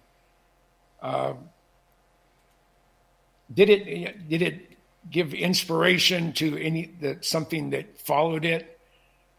I think if it had gone into service, I would have to say more than likely it was. I say aeronautical engineers and design people saying if an airplane looks beautiful on the ground, it will probably fly beautifully in the air. The exception being the F-117. That was just butt ugly. Really? I'm offended by that. I thought it was gorgeous. Well, I was the first civilian to photograph one at the fence line at Tonopah. It goes against everything that you think about when you think about airplanes. Airplanes should look like the Blackbird, should look like the F-104 or the F-15 or F-16 or F-14 or any of them. And the F-117 doesn't look like any of them. It looks like an arrowhead, or it looks like an origami that decided to go rogue and become an airplane. You know what an ugly jet is? The F-35. I think it's ugly. It's big and ugly. Yeah. It's a big airplane. Yeah, it's a big motor they have in it. Yeah, it's ugly. It's just it's an ugly aircraft. I have a number of friends that that have been heavily involved in trying to shoot the F-35 down, and the people are coming back when I've asked them questions. Why the F-35? It doesn't have long legs. You can't use it to fly a squadron or a wing of these things to China if we're going to get into a shooting game with China. And that's also why the F-22 is talking about they're going to retire the F-22 early, because it was built and designed for a European war zone, and they've now figured that and it's a big if we're to have a military conflict, it's going to be with China, right, and or the fat North Korea. You know what's funny about that is the third generation of the fighters, because we're in the fourth generation here, but the third generation of fighters, between the airframes, the technology, their durability, from going from the F-15, F-16, F-18, even the A-10, I mean, these are just workhorses that just keep on going. I mean, with airframes that just do not give up. Well, I mean, it's like the U-2. Good designs are really have no end game, because what makes the F-16 and now the new F-15X, I think it is, with the glass cockpit. I think they've ordered. I think our government's ordered 144 of them to replace older F-15Cs primarily. But it's a good design. Good designs, I mean, they're still good. I mean, you put new technology in them, put new motors in them, you put new computers in them, and if you're still going after the same mission, whether it be air defense or whether it be air superiority, like I keep going back to Ben Rich, he said, good designs never really go out of style. And if you had if the F-15 and the F-16 are strong designs, which they are, take the B-52. The first B-52 flew in 1952. My gosh, that's over almost 60 years ago. Longer. 70 years ago. But they said it had a 100-year body. And they could still, if they needed to... Well, I have one too. Yeah. Yeah. Well, but they said with the B-52 that even the ones that are parked in the boneyard, they could be up and running in no time if necessary, because the bodies are so strong. Well, today's military aircraft, the B-2, the B-1, those are the only two new bombers we built. Now the B-21, they're built as light as possible. If they can shave a millimeter or whatever off of a beam, and it's going to save 2 pounds, that's 2 more pounds of fuel they can carry, or 2 more pounds of weapons they can carry.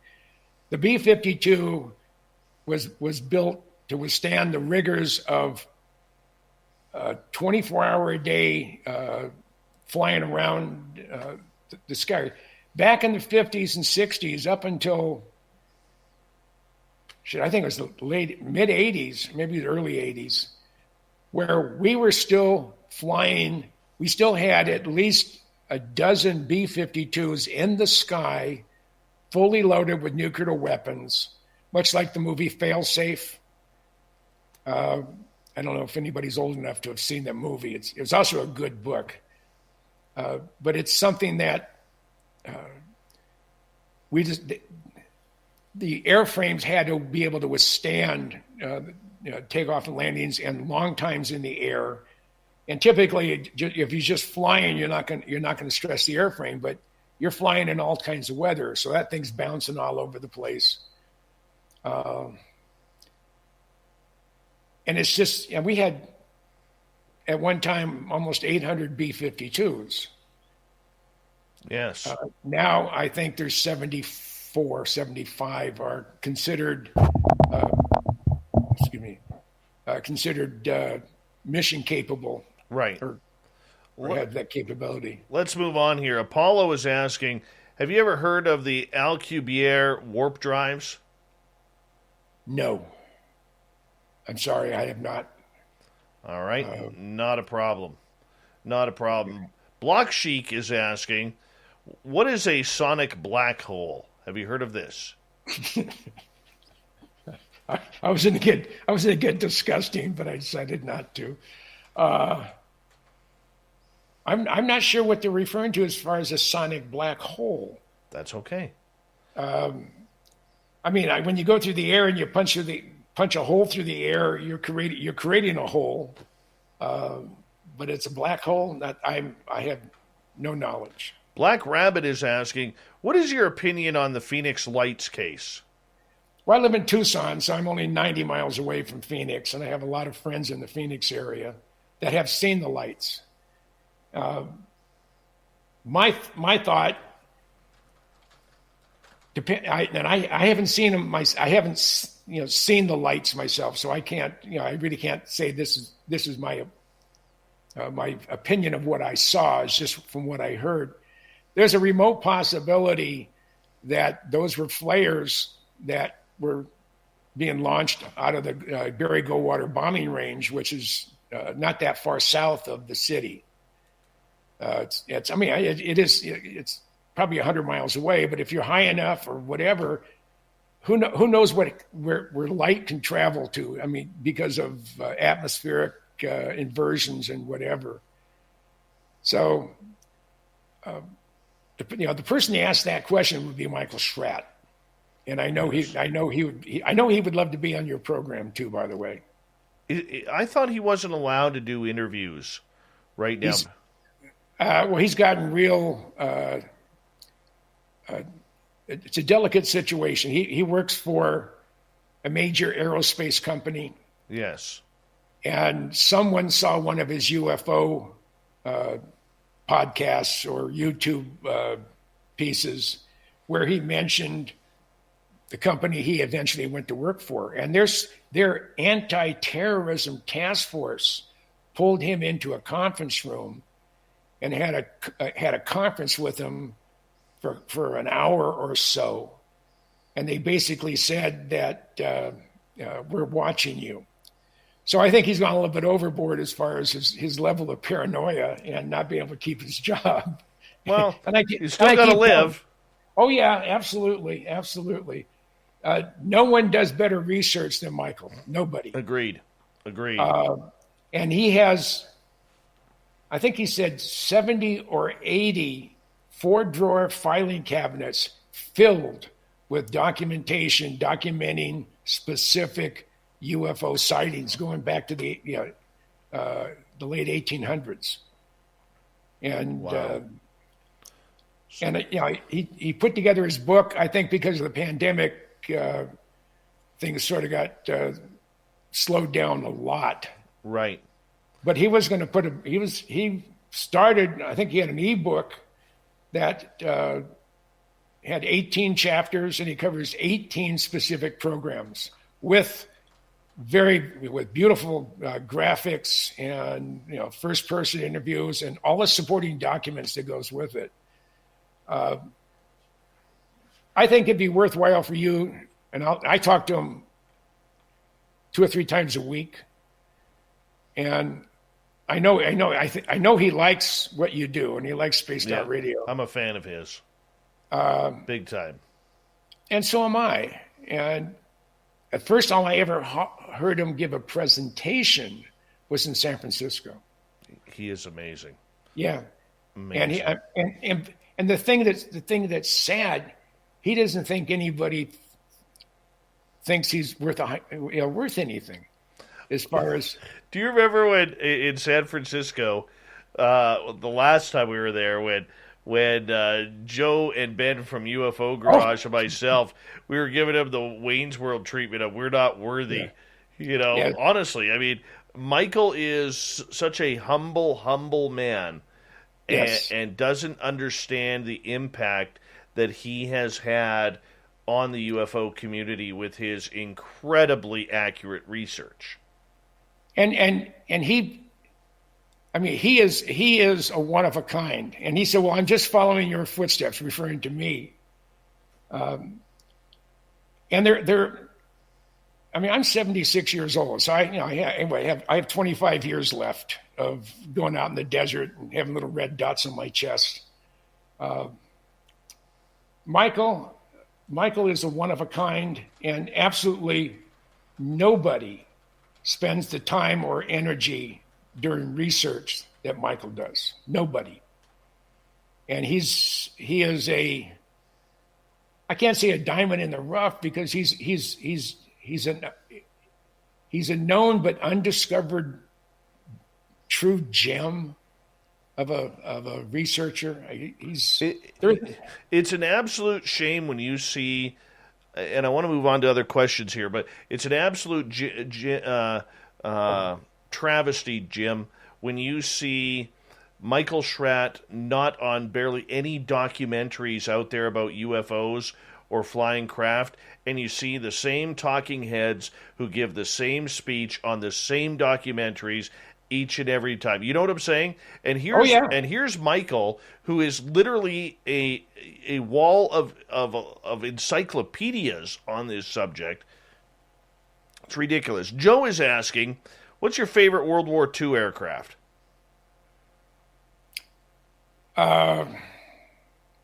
Everybody says the P-51 Mustang, but it came at the very, very end of the war. I'd have to say the Bearcat. That was a mean plane. The Bearcat? Yeah. Yeah, that's a big, huge radial motor on it. And the P-47 Thunderbolt, I'd have to, and those two airplanes are, they have radial engines, and they're both beasts. I mean, they're big, big airplanes. But the P-47 was built by the Republic Iron Works, as they called it. The F-105 was built by Republic, and you could shoot at that thing all day long, put holes in it, it'd still come back. The A-10 is a Republic airplane. I've seen it with 100 some odd holes in the wings, one tail blown off, one engine blown up, and it still brought the pilot home. And they were able to fix it and fly it again. So World War II's favorite, P-47 and the F-6F Bearcat. See, I love the F-4U Corsair. That was mine. Yeah. Those weird-looking wings. Oh. And it's a real bear trying to get up into the cockpit and to taxi that airplane, because you have this big, huge motor in front of you, and to get up in the wing, it's not an easy airplane to get in and out of for the first time. I sat in the F-2G that is at the Museum of Flight Restoration Center. That's they only built 10 of them. I think there's only 2 complete airframes in existence. It has a 28-cylinder R-4360, so it has 4,360 cubic inches at about 3,500 horsepower with water injection and turbocharge. I want to get back to UFOs here a little bit. And in regards to what we are seeing in the skies here that people are reporting, Jim, let's take the black triangles, for instance, because there's a lot of people out there who believe they are this mythical craft called the TR-3B, or there are people out there who believe they are of some sort of extraterrestrial descent. Where do you stand on this? I say I haven't seen them. I haven't seen good video. I've seen some video of them. Some of the stuff that was released on the pyramids that were flying and the Tic Tacs are pretty interesting. There's way too many people have seen and described the TR-3 as a triangle with the lights where they are. So based on the hundreds, if not thousands, of reported sightings from various people, I got to believe it's real. I mean, if people are seeing it, it's up there. Now, one of the problems we have today with your sophisticated little drones, this had to be in the very early 90s. Michael Dornheim, who was one of the featured technical engineers at Aviation Week, a guy we call Zero, Jim Bakos, and a few other people, we were going to build a UFO, and it was going to be about 10 feet across we're going to make it out of mylar as far as the center bubble. That would be the lifting part that was filled with helium. And then we're going to put like 4 or 6 small little electric ducted fan motors on it and be able to fly it around. And we were going to take it out near Area 51 and do some photography with it. Unfortunately, Jim came home one day to find that his wife had emptied the house out. And she had been doing the books for his business, and he realized that she hadn't been paying the taxes or paying vendors for about a year.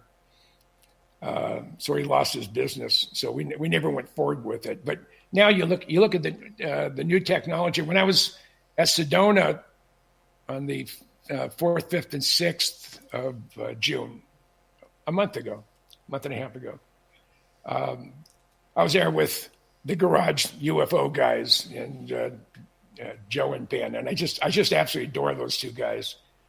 But they had their camera guy who also has a very high def drone. And I was driving my Corvette around the area, and I had the top off, and I just got fried. So I went back and forth about 5 or 6 times as he flew over me as I was coming into the area. So those type of things could confuse people if they were used for nefarious purposes. But they're real. I mean, people wouldn't be putting their reputation on the line, or potentially being ridiculed for saying, "Hey, I saw a flying saucer. I saw a UFO. I saw a UAP." It's now, and this is sort of the times, I guess, that if a UFO, I mean, the United States government says, yeah, UFOs are real. Here's some video of them. Only in the last few years, not going back to Roswell or not going back to the 1800s, when we had some real, some even more interesting stuff. They've acknowledged the fact that we don't know, and I really don't think the people that are commenting on them and that are part of the releasing of it, they probably don't know. But I have a feeling that people up the top of the food chain knows precisely what those things are and where they're from. And I have a feeling, and again, I may be wrong. It would be the first time. Just ask my ex-wives. But I think it's to the point now where nobody's going, "Oh my God," or "I'm terrified. Oh my God, we're being invaded by aliens from another world."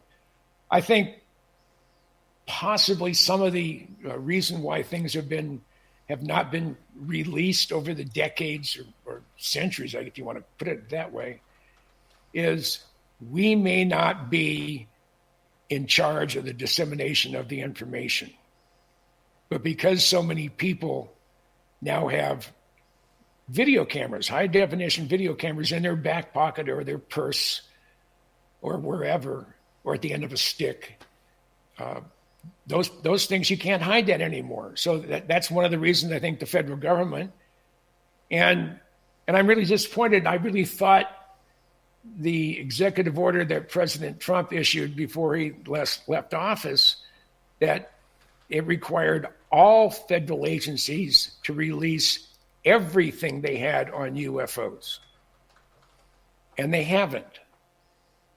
A couple of, 8 years, 10 years, 15 years of just primarily the Tic Tac and the triangles. So I think there's more stuff that needs to be released, but I don't think. Are you kidding me? The Jim Goodall? Who's that? Joe or Ben? That's Ben from UFO Garage. Hey, when am I going to get a snivlet of what you guys shot in Sedona? Jim, I'm going to get you to hold on right there because we are going to go to break here at the top of the hour. We have James Goodall for another 30 minutes here on Spaced Out Radio. Then we're going to get to the Unbiased UFO Report, the Newswire, and the Thought of the Dave. Hour 3 is next.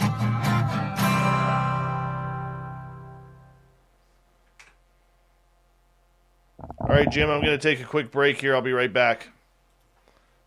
All right. See you, Jim. Hi, Ben. Hi, Ben. Hi, Ben.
Oh, hold on, Jimmy.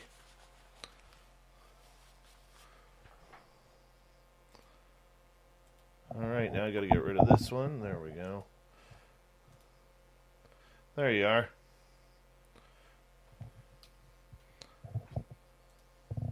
There we go. There we go. Night Gazer, how's it going? Nice to see you.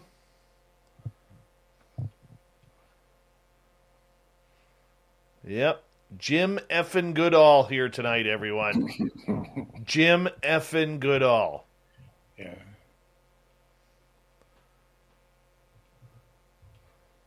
Mm-hmm. Hey, Super Gary, what's going on? How's your cape?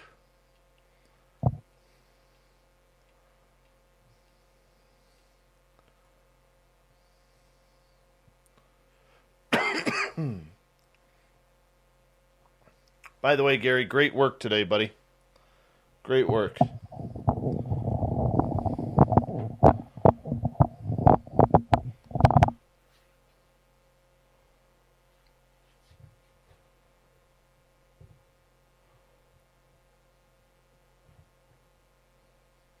We've got about just over 1 minute, boss. Okay. Yeah, Joshua S., good to see you.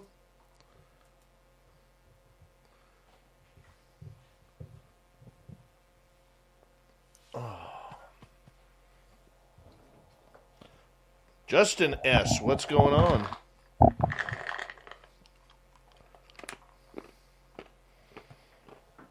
Yeah, if you're not signed up for UFO Garage, you're missing out. They're great guys. They really are. Mm-hmm. And they're fun.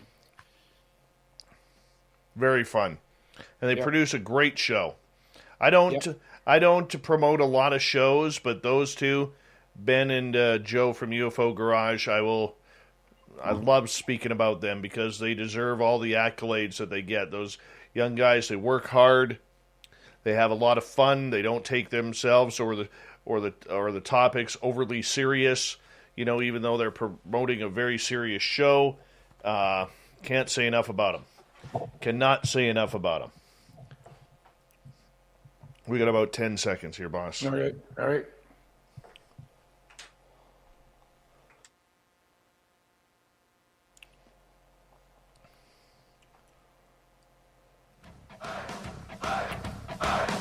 Would you like to connect with us? Head to spacedoutradio.com for all your latest show info. Now, back to Dave Scott and SOR. Third and final hour of Spaced Out Radio is now underway. My name is Dave Scott. Thank you so much for taking the time to join us. We really do appreciate earning your listening ears wherever you are on this beautiful planet we call Earth. Want to say hello to everyone listening in on our terrestrial affiliates around North America and digitally on TalkStream Live, Revolution Radio, and KPNL. All of our archives are free by going to youtube.com/Spaced Out Radio. Just do old Davey the favor, hit that subscribe button. The Desert Clam has set the password for tonight in the SOR Space Travelers Club, Juxtapositive. Juxtapositive is better than juxtanegative, that is for sure, as the Clam sets a password each and every night right here on Spaced Out Radio. Our website is spacedoutradio.com, where we have a plethora of features for you, including rocking out to Bumblefoot and reading up on Captain Shirk's SOR Newswire. Follow us on Twitter at Spaced Out Radio and on Instagram, Spaced Out Radio Show. James Goodall is here for the final time we introduce him tonight. He is a legend in the field of aviation. Everybody loves him, everybody hates him, and all the women just swoon over him because that's the way he is. And I tell you, if you don't see him cruising along the highways of the southwestern United States at about 150 miles an hour in his Corvette, you're missing on out. James, welcome back.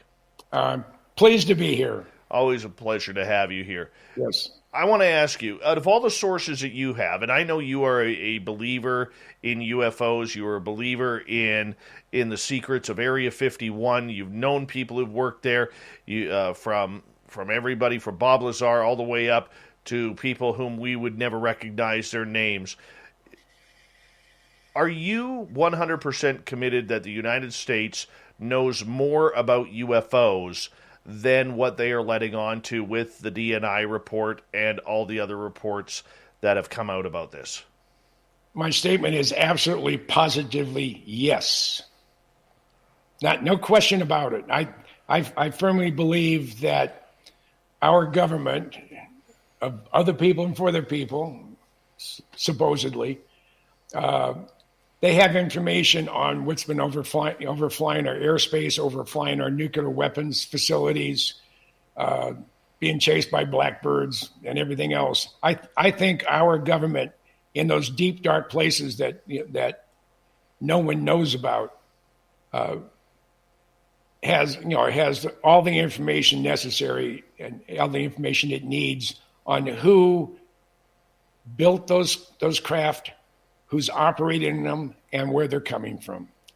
To think that they wouldn't get too excited about unknown alien craft flying over some of our military bases and missile silos, if they thought it was the Russians or the Chinese or the short Nork in North Korea or even the DNC, I mean, it's just. I'm a firm believer that there are people and organizations within the federal government and within the Department of Defense, or at least in part of the spook agencies, are fully aware of what's flying out there, and they know where they're at. They know where they're coming, and they're probably in regular communication with our government in one form or another. Did that answer your question? What do I believe? Yeah, I kind of figured you would have that answer, Jim. But what are the big secrets that the U.S. government is holding on to? What do they not want us to know? Because this opens up a lot of these conspiracy theory type questions, whether it's Eisenhower meeting with aliens back in the 1950s, whether it's Bob Lazar and the UFOs that he saw at SOR, whether it's Skinny Bob, whether it's J-Rod or other aliens walking around Area 51, it opens up the doors to all of these conspiracy theories to potentially being true. Absolutely. I mean, when they made the announcement, when Tucker Carlson mentioned it, and a gentleman from the federal government, I think it was in the New York Times, that said some of the objects that are being seen are not from this earth. And I was talking to Doc Skinner, and he was talking with the guys in Hawaii, and matter of fact, they were talking. He was on the phone with them, and he's talking away, and I could hear, I don't know if it was Brett or Blake, said, there's a guy out there named Jim Goodall that I haven't been able to find where a way to get hold of him. He didn't look too hard, but and Doc said, well, he's only about 5 feet away from me. So he put me on the phone, and he said, do you think Lazar would respond? I said, yeah, I think so. So I said, would you call him up? And I said, sure. So I called him up. And his wife answered, and I said, yeah, and she was really happy to hear from me. I've known Bob going on 33 years. I knew him before he went to work out in the desert. And I did, Bob got on the phone, and I said, well, you've been vindicated. And he said, yeah, when I first heard it, I got really excited about it, but I'm waiting for the other shoe to drop before I get too excited. So I think he's looking forward to more stuff being released, and it's a crying shame that they haven't fully acknowledged what he was working on. I mean, if it came from another world, you're not divulging classified information that our military has. I mean, it may be alien beings, but I think he was encouraged. He may be a little bit more encouraged as more stuff comes out. I hope to sit down with him face to face later on this summer, like I mentioned, and pick his brain. Which conspiracy theories do you think are true out there that lead to UFO knowledge that the U.S. government probably does not want coming out? Well, they have the ability to move from one end of the universe to the other, but I think it's possibly what their weapons capabilities are. But if they're not our terrestrial enemy, being the China, Russia, North Korea, Mexico, Canada, then I don't know what all the secrecy is about, unless our government and people within the UFO, the formal UFO community, I don't think they're in charge. I don't think they have the authority, if that's the right word, to divulge real specific information on unknown alien spacecraft. I think it would freak if all of a sudden they made the federal government were to announce that these are photos and interviews of aliens. This is their craft. They're from the other side of the universe, and they can come here in a blink of an eye because of their technology. I don't think we have the ability to release the information. I think it's being controlled under possibly very specific threats, whichever that may be. I don't know. I would love to be a little fly on the wall. Let me ask you this: why continue, in your opinion, to hide Roswell? Because once you let the genie out of the bottle, you can't put it back. And if we recovered injured and dead aliens, and we have them on ice somewhere, and maybe they've been autopsied, like the autopsy video from 20 years ago, 30 years ago. I think if all of a sudden they would legitimize everybody's feeling, what everybody thinks really what happened in Roswell. To me, that would be fantastic. But again, we may not be able and may not be in the position to release that information. And they're really, depending on where what kind of information you're trying to keep from the general public or the world in general. Take the Blackbird, for example, the CIA's version of the Blackbird. That wasn't acknowledged until 20 years after the program was retired. 20 years. It sat in the desert covered with spray lat at Air Force Plant 42 from 1968 on.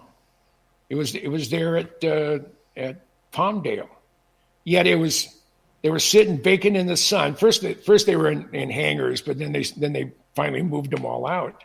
And that's when I saw 9 cocooned blackbirds, looking through looking over the fence at Site 2 at Palmdale, at Air Force Plant 42. That was 1981. The program came to an end in 1968. So you have 70s and almost 20 years from the time the program started. So for them not to release information, that's par for the course. Right. I like this question from Max here. Do you think ETs are asking our governments not to disclose until we hit a predetermined milestone? I think Max has a good response. I think that is the situation we're in. The gentleman from Israel who said that we've been working very closely with Haim Shed. Yes. And he said, we are not ready either emotionally or technically to accept what's out there, to be able to accept the truth as it pertains to alien spacecraft from a different solar system and alien beings. I mentioned it before, that the glue that holds most of the world together is the firm believer in a supreme being, whether it be Jesus Christ, whether it be Mohammed, whether it be Buddha, Adam Smith for the Mormons and whatever. And if all of a sudden all these religious icons that we've built our life around and our world around, all of a sudden if the realization came that, well, these were really little gray men from Mars, I think people would go crazy. I don't think educated people, you and I, and most of the first world, or not most, there's a lot of idiots here, a good portion of the first world versus the third world or whatever, we can accept the fact that there are beings out there that are superior to us, technically, and maybe even physically. And I don't think a lot of the world is ready to accept that. And I would think, agree. And I believe that the gentleman from Israel, when he basically said the same thing, that we are not ready for disclosure. And I hope I live long enough to actually see something happen. And I have a feeling, I've felt this, for the last couple of years now, that we're getting real close. We're getting real close to the poop hitting the fan as far as disclosure goes, and what the aliens have in store for us. Because if they can fly across the universe, not just the solar system, but the universe, then they have the ability and the power to do whatever they want with us. If they want, and Dr. Stephen Greer feels that, and I had a chance to meet him here back in April, I think it was. His firm belief is that if the aliens, and I believe there's multiple different species in different places, if they were hostile towards us, they would have eliminated us a long time ago. We're a beautiful planet, but if all of a sudden there were no humans left, it would be a better place. And I think that's one of Bill Gates' dreams too, is to reduce the population of the United States to You never know. 500 million people. It's on YouTube. Right. I mean, my gosh. Right now, he's got to figure out a good divorce lawyer. Oh, and I don't think he had a prenup. Probably not. Yeah. Probably not. James Goodall is our guest tonight on Spaced Out Radio. We got him till the bottom of the hour. When it comes to extraterrestrials, do you believe that we have bodies, or we are working with extraterrestrials right now at secret bases like Area 51? Not at Area SOR, yes, possibly at Wright-Patterson, and possibly at Dugway and a few other places. Yes, absolutely. And I would put my reputation on it, saying that they're here, the creatures, the beings, and their hardware is here, and we have access to it. So yes, I haven't. I think I was married to one, but I've never met an alien. I was out of Tippecanoe Valley, which is due east of Area 51. I'm near the black mailbox. This is 1993. It was a crust, just a sliver of a moon, and as it went behind the Papoose Range, I'm standing out there, and it's so dark I can't see my feet because my eyes hadn't adjusted. And I said, "Okay, I'm going like this. And if you can read my mind, through telepathy, whatever, I want to be abducted, but I want to be able to bring my camera." And I sat there probably a good hour and a half, watching the sky for one, and hoping I would see something. And people said they've seen stuff in Tippecanoe Valley, and if they're flying out of S4 or they're flying out of Area 51 or anywhere in the Nevada desert, there should be some evidence of them flying at night. And that's what I was hoping for. So nothing happened to it. I'm disappointed because I really, really want to see one. I believe I'm a firm believer in they're real. I'm a firm believer that they're here. And I would like to have a first-person interview with one of them, or multiple ones. Come meet Samantha Mowat when you come up here. Pardon? When you finally come up to British Columbia next year for the Abbotsford Air Show in 2022, you're going to come up to my place, and I'll introduce you to Samantha Mowat. Okay, this sounds good. She'll get you some aliens. I would love it. Again, if they could read my mind, they would have abducted me a long time ago. And for all I know, they have. because once I go to sleep, I'm like a rock. I don't hear anything. The wife woke me up in the middle of the night here earlier this week and said, "Did you hear all that thunder?" "What thunder?" "Oh." As you know, I'm also hard of hearing, so I always sleep in my good ear. But I'm looking forward to it. And again, Max, yes, I believe that we've not been asked. I believe we've been told. That is my feeling. 5 years in my face, close enough to touch encounters. Well, I have a friend of mine who's a contractor for NSA.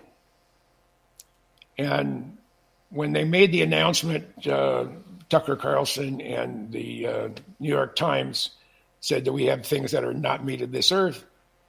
I sent her an email. I said, "Hey, you believe in UFOs?"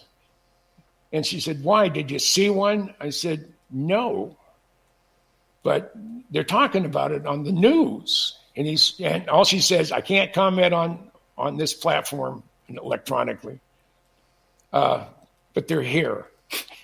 I said, "Do you want to expand upon that?" And the typical answer is no. But she told me, she said, "They're here." And I'm hoping I could track her down someplace where I can get to. She's all over the world. And I want to sit down with her and pick her brain. If she will allow me to do that. Now, and she may not say anything until she retires, which I don't think is that far out. So we'll find out. And if I get a chance to interview her and talk with her face to face, it will be interesting. We've only got about 2 minutes left with you tonight. Flown on by once again, Uncle Jimbo. It's my pleasure. I thoroughly enjoy. I always enjoy coming on your show. Thank you. You have a great voice. You're a good guy. It's a face for radio, my friend. Yeah. Or the bottom of a toilet seat. Yeah. One of the two. Either work for me. I'm okay. Yeah. So it's been fun, and again, I'm absolutely amazed where the time just goes poof. Tell our audience what you're working on right now. I'm my 75 years of Skunk Works came out in June, and I'm working on I call it Admiral Hiram Rickover's dream, a nuclear navy, and I'm going to do a book covering all 254 plus nuclear powered submarines that have been built for the United States Navy, starting with the Nautilus, going all through all the fast attacks, going in the SSBNs, which is your ballistic missile subs. And they had the 41 for Freedom, and then they have 18 of the Ohio boats, and then the new Columbia class. And I'm working on it, but I had a brain fart yesterday or day before yesterday. I inadvertently misplaced or erased a file folder with 1,200 photos in it. I have to resurrect it all. And these are all, I had spent multiple hours on Photoshop cleaning them up, leveling them, cropping them. So everything was, perfect for the book. And all of a sudden, poof, they disappear. Wow. Yeah. Wow. Well, my friend, anytime you want to come on the show, you are always more than welcome to just hit me up and say, "Hey, I want to come on," and we'll get you a date. Not a problem for that, my friend, because you always deserve it. You really do. James Goodall's books can be found at any major bookstore in North America, and of course online at all online retailers. Go get the hard copy, though. They always smell so much better when you get them from a bookstore. That is for sure. Jim Goodall, everyone. Coming up next, we have the Unbiased UFO Report. We have the News Wire and the Thought of the Day. Stay tuned. Spaced Out Radio continues right after this.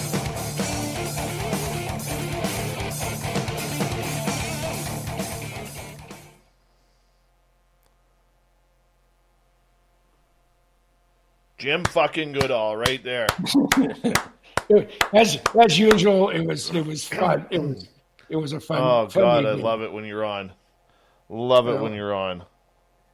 well, I enjoy being on. I really do. You just you're one of the good guys Thank in you, a sir. in a industry that has a number of genuine crazies. Well, I appreciate that, and I can't do it without getting to know people like you and earning that trust and respect. So thank you. That means the world to me. Well, I would walk to Canada if they'd let me through the border, and that's how much I enjoy. I just enjoy having a conversation with you, Yeah, and it's been that way since the first time we met. absolutely. Well, you know what? We're gonna do it again. I'll call you soon. All right, you have a good one. We'll catch up, boss. All right, you take care. You take care. Bye bye. Will do. Bye bye. Bye bye. Love that man. Love that man. Jim Goodall, everyone. When sure some of his stuff may sound a little bit outlandish, but you know what? You got to realize a guy like Jim over the years has literally been talking to generals of all stars. He's been talking to everyone in there who is in the know, from Ben Rich to everybody, and friggin' amazing. Absolutely amazing. And we'll bring him back soon for you guys. Mark, you could email Melinda Leslie on that one. I didn't want to touch that question tonight because it's still quite fresh and everything like that. So I know what you're talking about. Chad, thank you so much for the super chat. Thank you, Gorgeous Jules. Cat Chaser for the hat trick. Apollo a couple of times. Chad, you've got a couple of times in here tonight, too. I appreciate that. Alicia, Elaine, Carl times 2, Amy, Dirty Filth, Michael, and Tim, and Kyle, Simon, Andrew, Jeremy. You guys are amazing. Your support is phenomenal. Mr. Businessman, how you doing? Welcome to the show. And thank you guys so much for your support with the super chats. I really do appreciate that. And John Hudson is here. Look how good he's looking tonight. Can't hear you, buddy. Oh, sorry. I'm here, buddy. All right.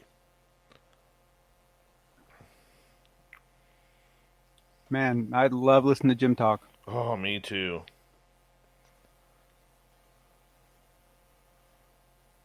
You know, it's kind of, creepy, just a funny coincidence is that, like I said to you before, turns out Jim and I grew up in the same town in Mountain View, and so we have a lot of the same hangouts. And now he's in Tucson, which, as a side note, is where I was born. Oh, wow. So just one of those funny... A lot of synchronicities there. Yeah, funny little things that work out, A lot of synchronicities there. Yeah, that's awesome, man. Yeah, it's funny because I don't remember it. The only time I've ever been to Tucson was I had to go out to a place called Fort Huachuca, which I don't recommend anyone ever visit. It's in the middle of bloody nowhere. But you got to fly into Tucson to drive out to Fort Huachuca. And that's actually my only memory of ever being there because my parents left when I was like a year and a half. I have no memory of it. Wow. I would love to get it. See, you know what? A lot of people love flying places because obviously you get there much faster. I love flying too. But I can't wait for the days when I can get a motorhome and just start traveling and visit all of these small little places. Or have you done it by train? Train's another great way to do it. I mean, it's amazing some of the tracks. I mean, you take the Southwest track and you go right through Santa Fe. You go right through all these little places. Right. I mean, it's beautiful. Right. Thank you, Jeremy, for the super chat. Really appreciate that. Look at Beverly here, eh? John M. effing Hudson in the house. That's awesome because actually my middle initial is M, so that's actually quite suiting. PBR, are you drinking the Aqua Velva again? And, what do you want me to do, PBR? Are we getting cranky again? All right. we talked about Bob Lazar twice tonight. You missed the first one. You didn't hit the second. Okay? I'm not going to all of a sudden stop. Hold on. We got to grill you here. Got to grill you. PBR wants me to grill you. It's not our type of show, man. Especially because Jim's been always...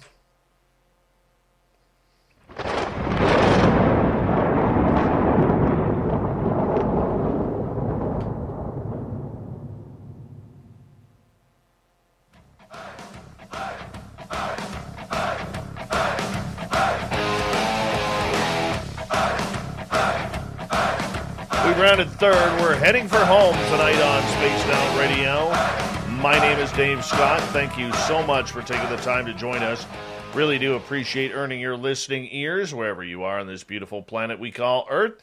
Want to remind you that if you've missed most of this show or others, check out our free archives by going to youtube.com/Spaced Out Radio. Do me the favor, hit that subscribe button. Our website is spacedoutradio.com, where we have a plethora of features for you, including rocking out to Bumblefoot and reading up on Captain Shirk's SOR Newswire.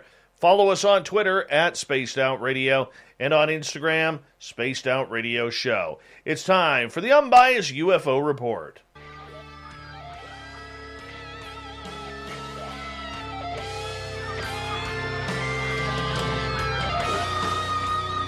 Yes, this is where we are joined by our resident UFO researcher, John Hudson, to come on in and discuss everything that is going on in the UFO world. And one of the things that I want to get to right off the bat, Daniel Sheehan making a little bit of news here once again, John, talking about a Mach 12 aircraft. Yeah, so this is one of those things that if you don't listen to all of his interviews very carefully, he loves to drop these little nuggets that are really quite shocking if you know the history. And one of them is that he was temporarily given a Q clearance by a judge once, which is completely unheard of in my knowledge. But the bigger one is this Mach 12 plane, and it was during one of his times he came on with. I believe it was Grant Cameron, or I think it's actually under Gary Voorhees' channel where they did a panel. And he came on and he was talking about how he was learning about different programs, partly because he wanted to find out whether any of them came close to any of the capabilities we were seeing in the skies. And one of the things he claimed point blank that he was briefed on was a crazy Mach 12 plane. And the thing I found interesting about this is that Mr. Sheehan's not a technical man. And so when he gives technical details, it's usually because he's repeating what he heard. And what he specifically said was that plane reached supersonic speeds, and then it releases a rare gas into the outside air of the plane, which is then detonated by the shock waves that are shaped specifically to then propel that plane to Mach 12. And that as a result of being able to fly Mach 12, it can basically lay all of its nuclear arsenal across the surface level of a country like Russia in about 2 minutes. Wow. By my calculations, it can be anywhere in the world. It can leave the United States, be anywhere in the world within 90 minutes. 90. And he claims that he saw pictures of the plane and he was briefed on the plane by someone official. Blew my mind. Where do you think this aircraft is based out of?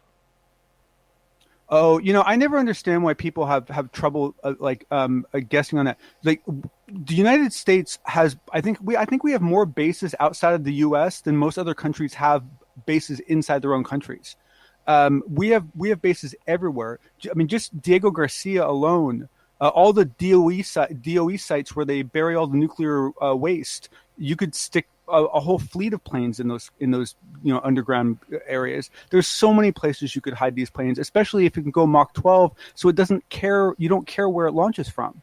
It could be launching from anywhere and still get to its target within 90 minutes. I'm just trying to figure out exactly what a couple of our listeners have said in the chat room. How does anybody survive flying at Mach 12?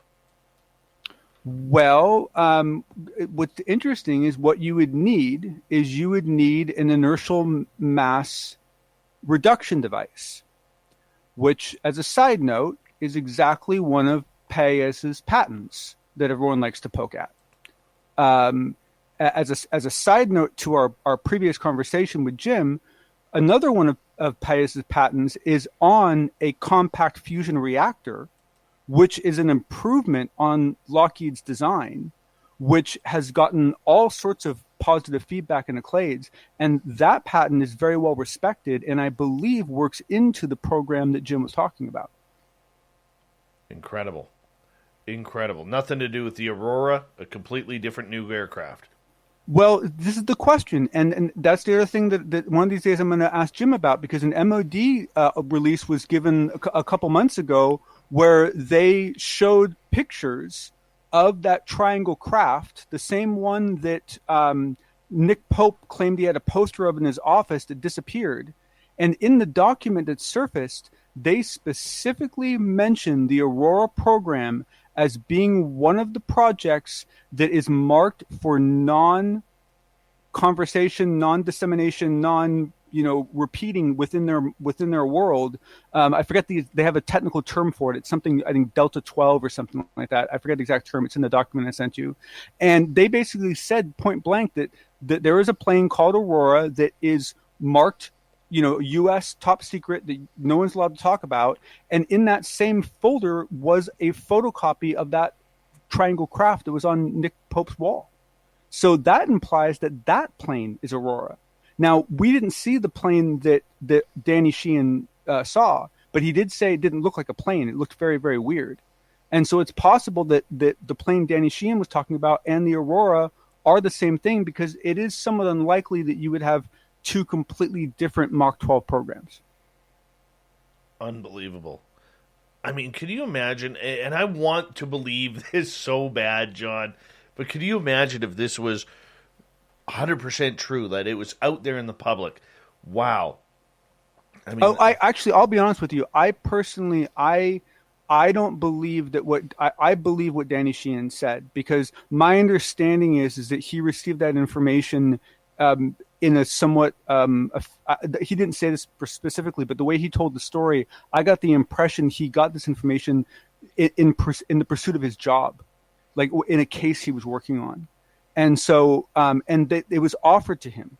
It wasn't something he poked at. It was said, no, oh, well, this is one thing we can share with you, right? And so, is it possible that they were lying to him? Sure, absolutely, right? But those are some weird, specific details to give a lawyer, right? Releasing a rare gas into a formed shockwave. I mean, how does a plane even survive the detonation of the gas, let alone the pilot inside? And why even have a pilot? You couldn't see anything anyway. Going Mach 12, you're not going to be able to see anything.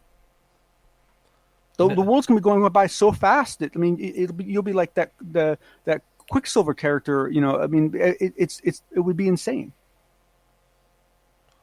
I don't even know how to think about that. Let's move on to our next topic here tonight on the Unbiased UFO Report.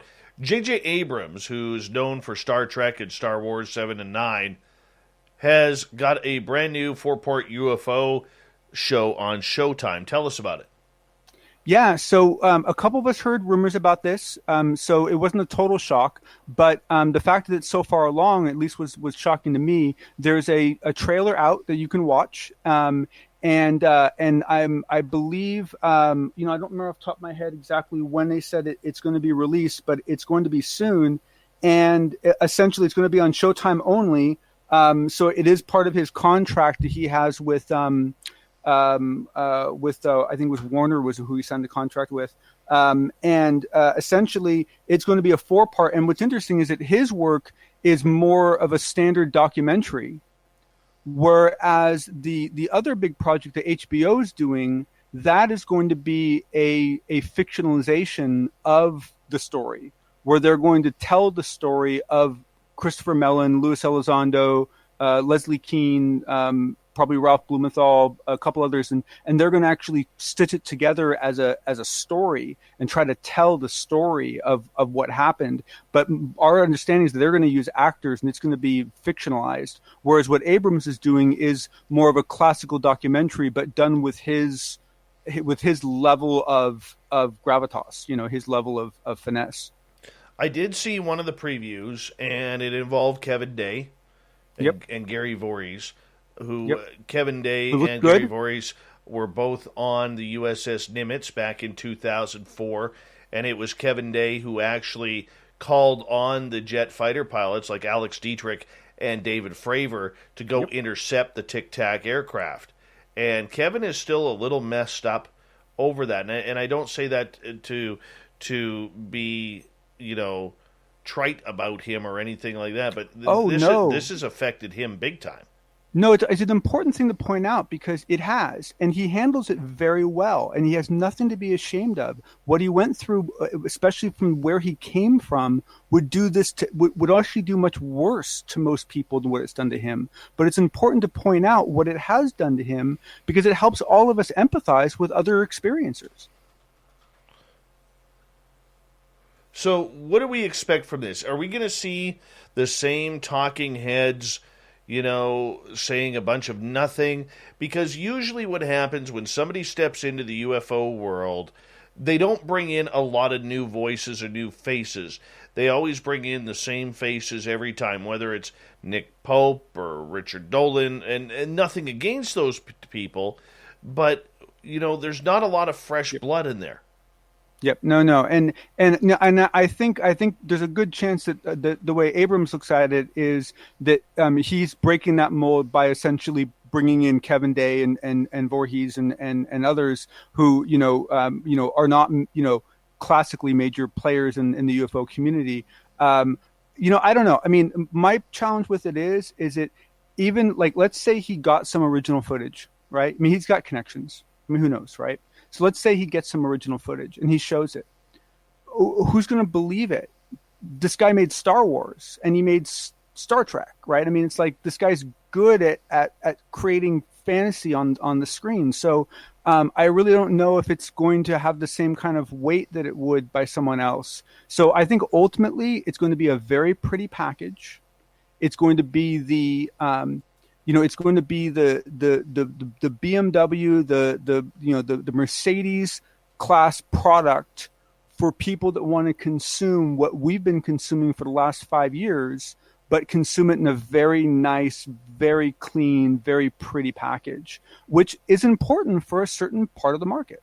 Right. And, of course, I'm assuming we're going to be able to see that Luis Elizondo, Chris Mellon, and Leslie Keane are going to be working on something as well. Well, my understanding is that they are being sourced for the HBO project. But I also think it's a really important thing to note that HBO announced their project a couple months ago, and now Showtime's announcing theirs. What this says to me is UFOs have become a hot enough commodity that the studios are now feeling pressure to have their own projects, and that's a statement about how things are progressing in a big way. No, I think that's very good. And to kick off the week, we have a big press conference that's going to be happening by a multi-million-dollar program to search for alien techno-signatures and biosignatures. What's this all about? Yeah, so this one caught me off guard, and although I think it was supposed to, and the kind of money they're talking about, I have to guess that that famous Russian individual Yuri, I apologize, I can't remember Yuri's last name, but he's the one that was helping funding the Breakthrough Project. Where they were sending the little CubeSats out. He has a huge passion for tech. I mean, for alien type, off-world stuff. And so my guess is that he's involved, though I don't know that for sure. But basically, it's not like an award thing. It's not like a contest. It's basically the announcement of a very, very large funding engine for different research groups who are looking specifically for techno-signatures and biosignatures, looking for proof of alien life. Awesome. John, we will talk to you next time on the Unbiased UFO Report. Another great set of stories that you've got for us, keeping us all up to date here on Spaced Out Radio and the latest UFO news. You're hitting home runs here, my friend. Keep it on up. Thank you, sir. You have a good weekend. All right, let's get to Captain Shirk's SOR Newswire.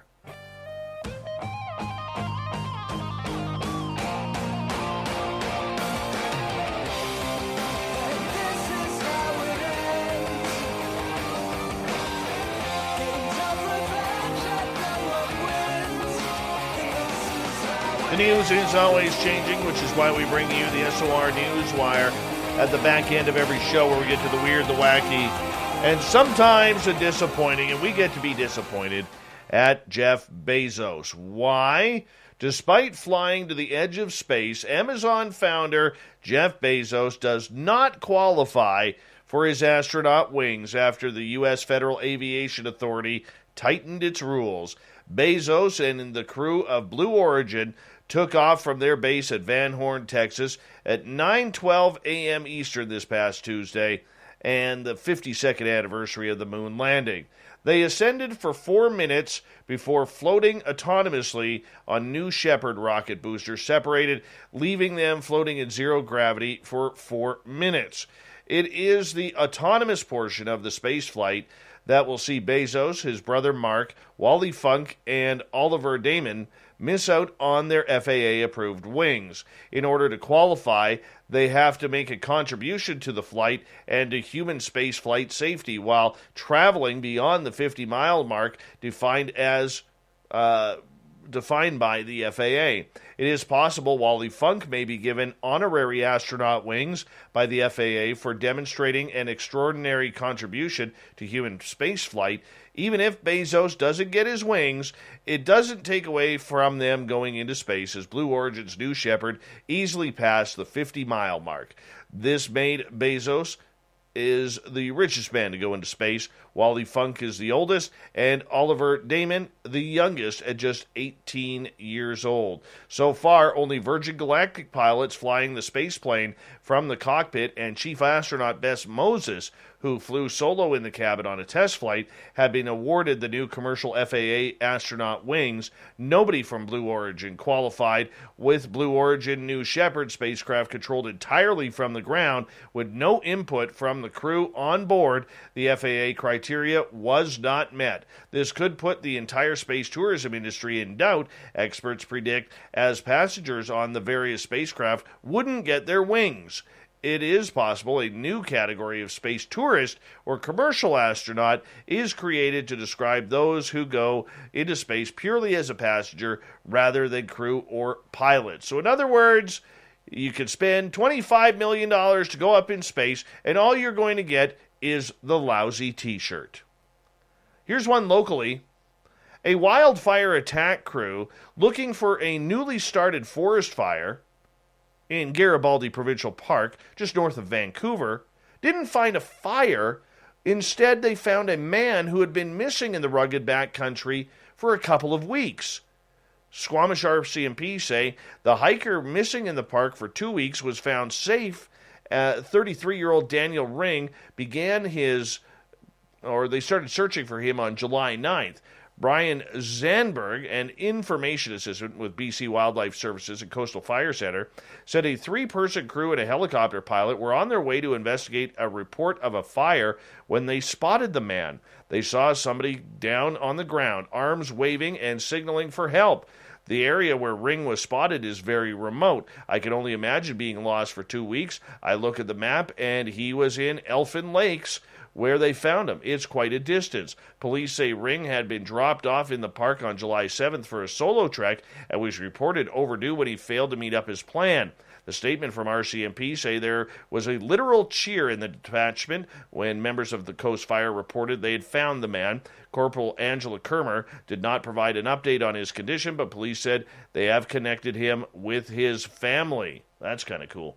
And let's see if we can sneak one or two more in here. I think we can. And let's go here. The Great Barrier Reef will not be placed on the list of World Heritage Sites in danger after a global lobbying effort from Australia against the proposed listing. The 21-country World Heritage Committee met and ignored a scientific assessment from the UN Science and Cultural Organization, UNESCO, that the reef was clearly in danger from climate change and so should be placed on the list. UNESCO will instead be asked to carry out a mission to the 2,300-kilometer reef in the coming months, and Australia will need to send progress reports to the agency by February 22nd in order to determine how the reef is doing at that time. And finally tonight, which one should we go to? Let's go to this one. Ernest Hemingway lookalikes are gathering in Florida to celebrate the life of the famed author and crown a champion impersonator. The Key West Hemingway Days kicked off with multiple bearded men wandering the streets in their apparel that most resembles the attire favored by the Old Man and the Sea author. The festival is scheduled to last through Sunday, with the top impersonator being crowned Saturday night at the Ernest Hemingway Lookalike Contest at Sloppy Joe's Bar, which was a favorite hangout of Hemingway during his time in Key West.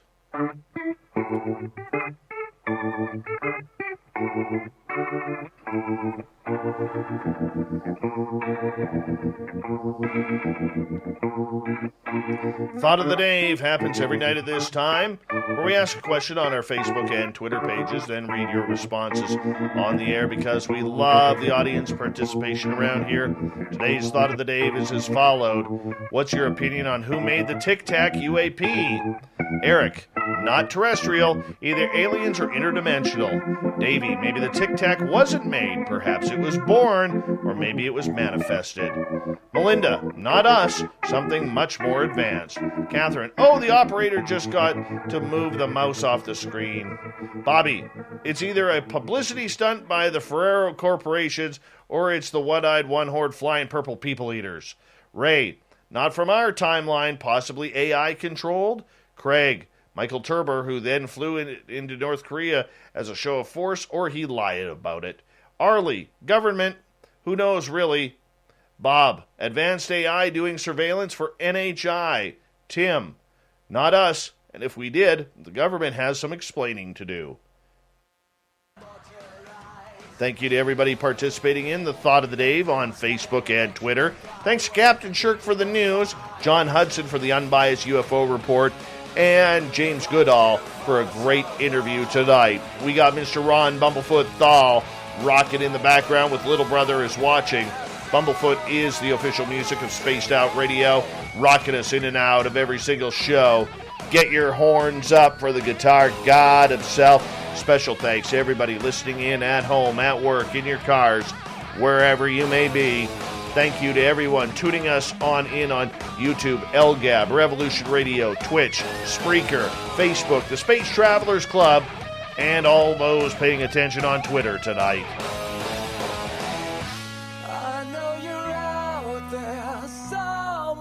Remember, this show is copyright by Spaced Out Radio and SOR Media Ventures Limited. Thank you so much for choosing to share your evening with us, because together, my friends, say it with me, we're watching. We own the night. Mr. Bumblefoot, we need a favor. We need you to take us home.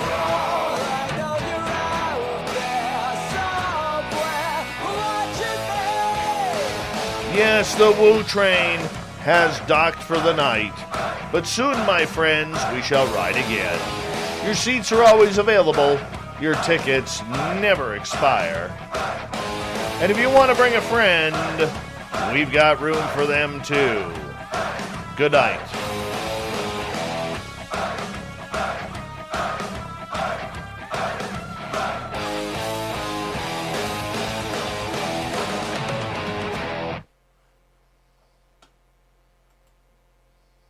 Everyone loves the great outdoors, but let's face it, the heat can be brutal for never-ending summer projects. At SunSouth, we've got you covered with fast and efficient John Deere equipment, so you'll spend less time sweating and more time doing. And with 0% financing up to 72 months on select John Deere equipment at SunSouth, you'll not only save time, you'll save money, and that's pretty cool. Do more and save more with John Deere equipment from SunSouth. Equipment for those that do. Some restrictions apply. See dealer for details. Expires July 31st, 2021. You don't own me. No one can tell you how to travel as you are. Orbitz wants to help you discover where you want to go, who you want to go with, and what you want to do when you get there. Visit Orbitz.com/pride to book your next trip. Orbitz. Travel as you are. So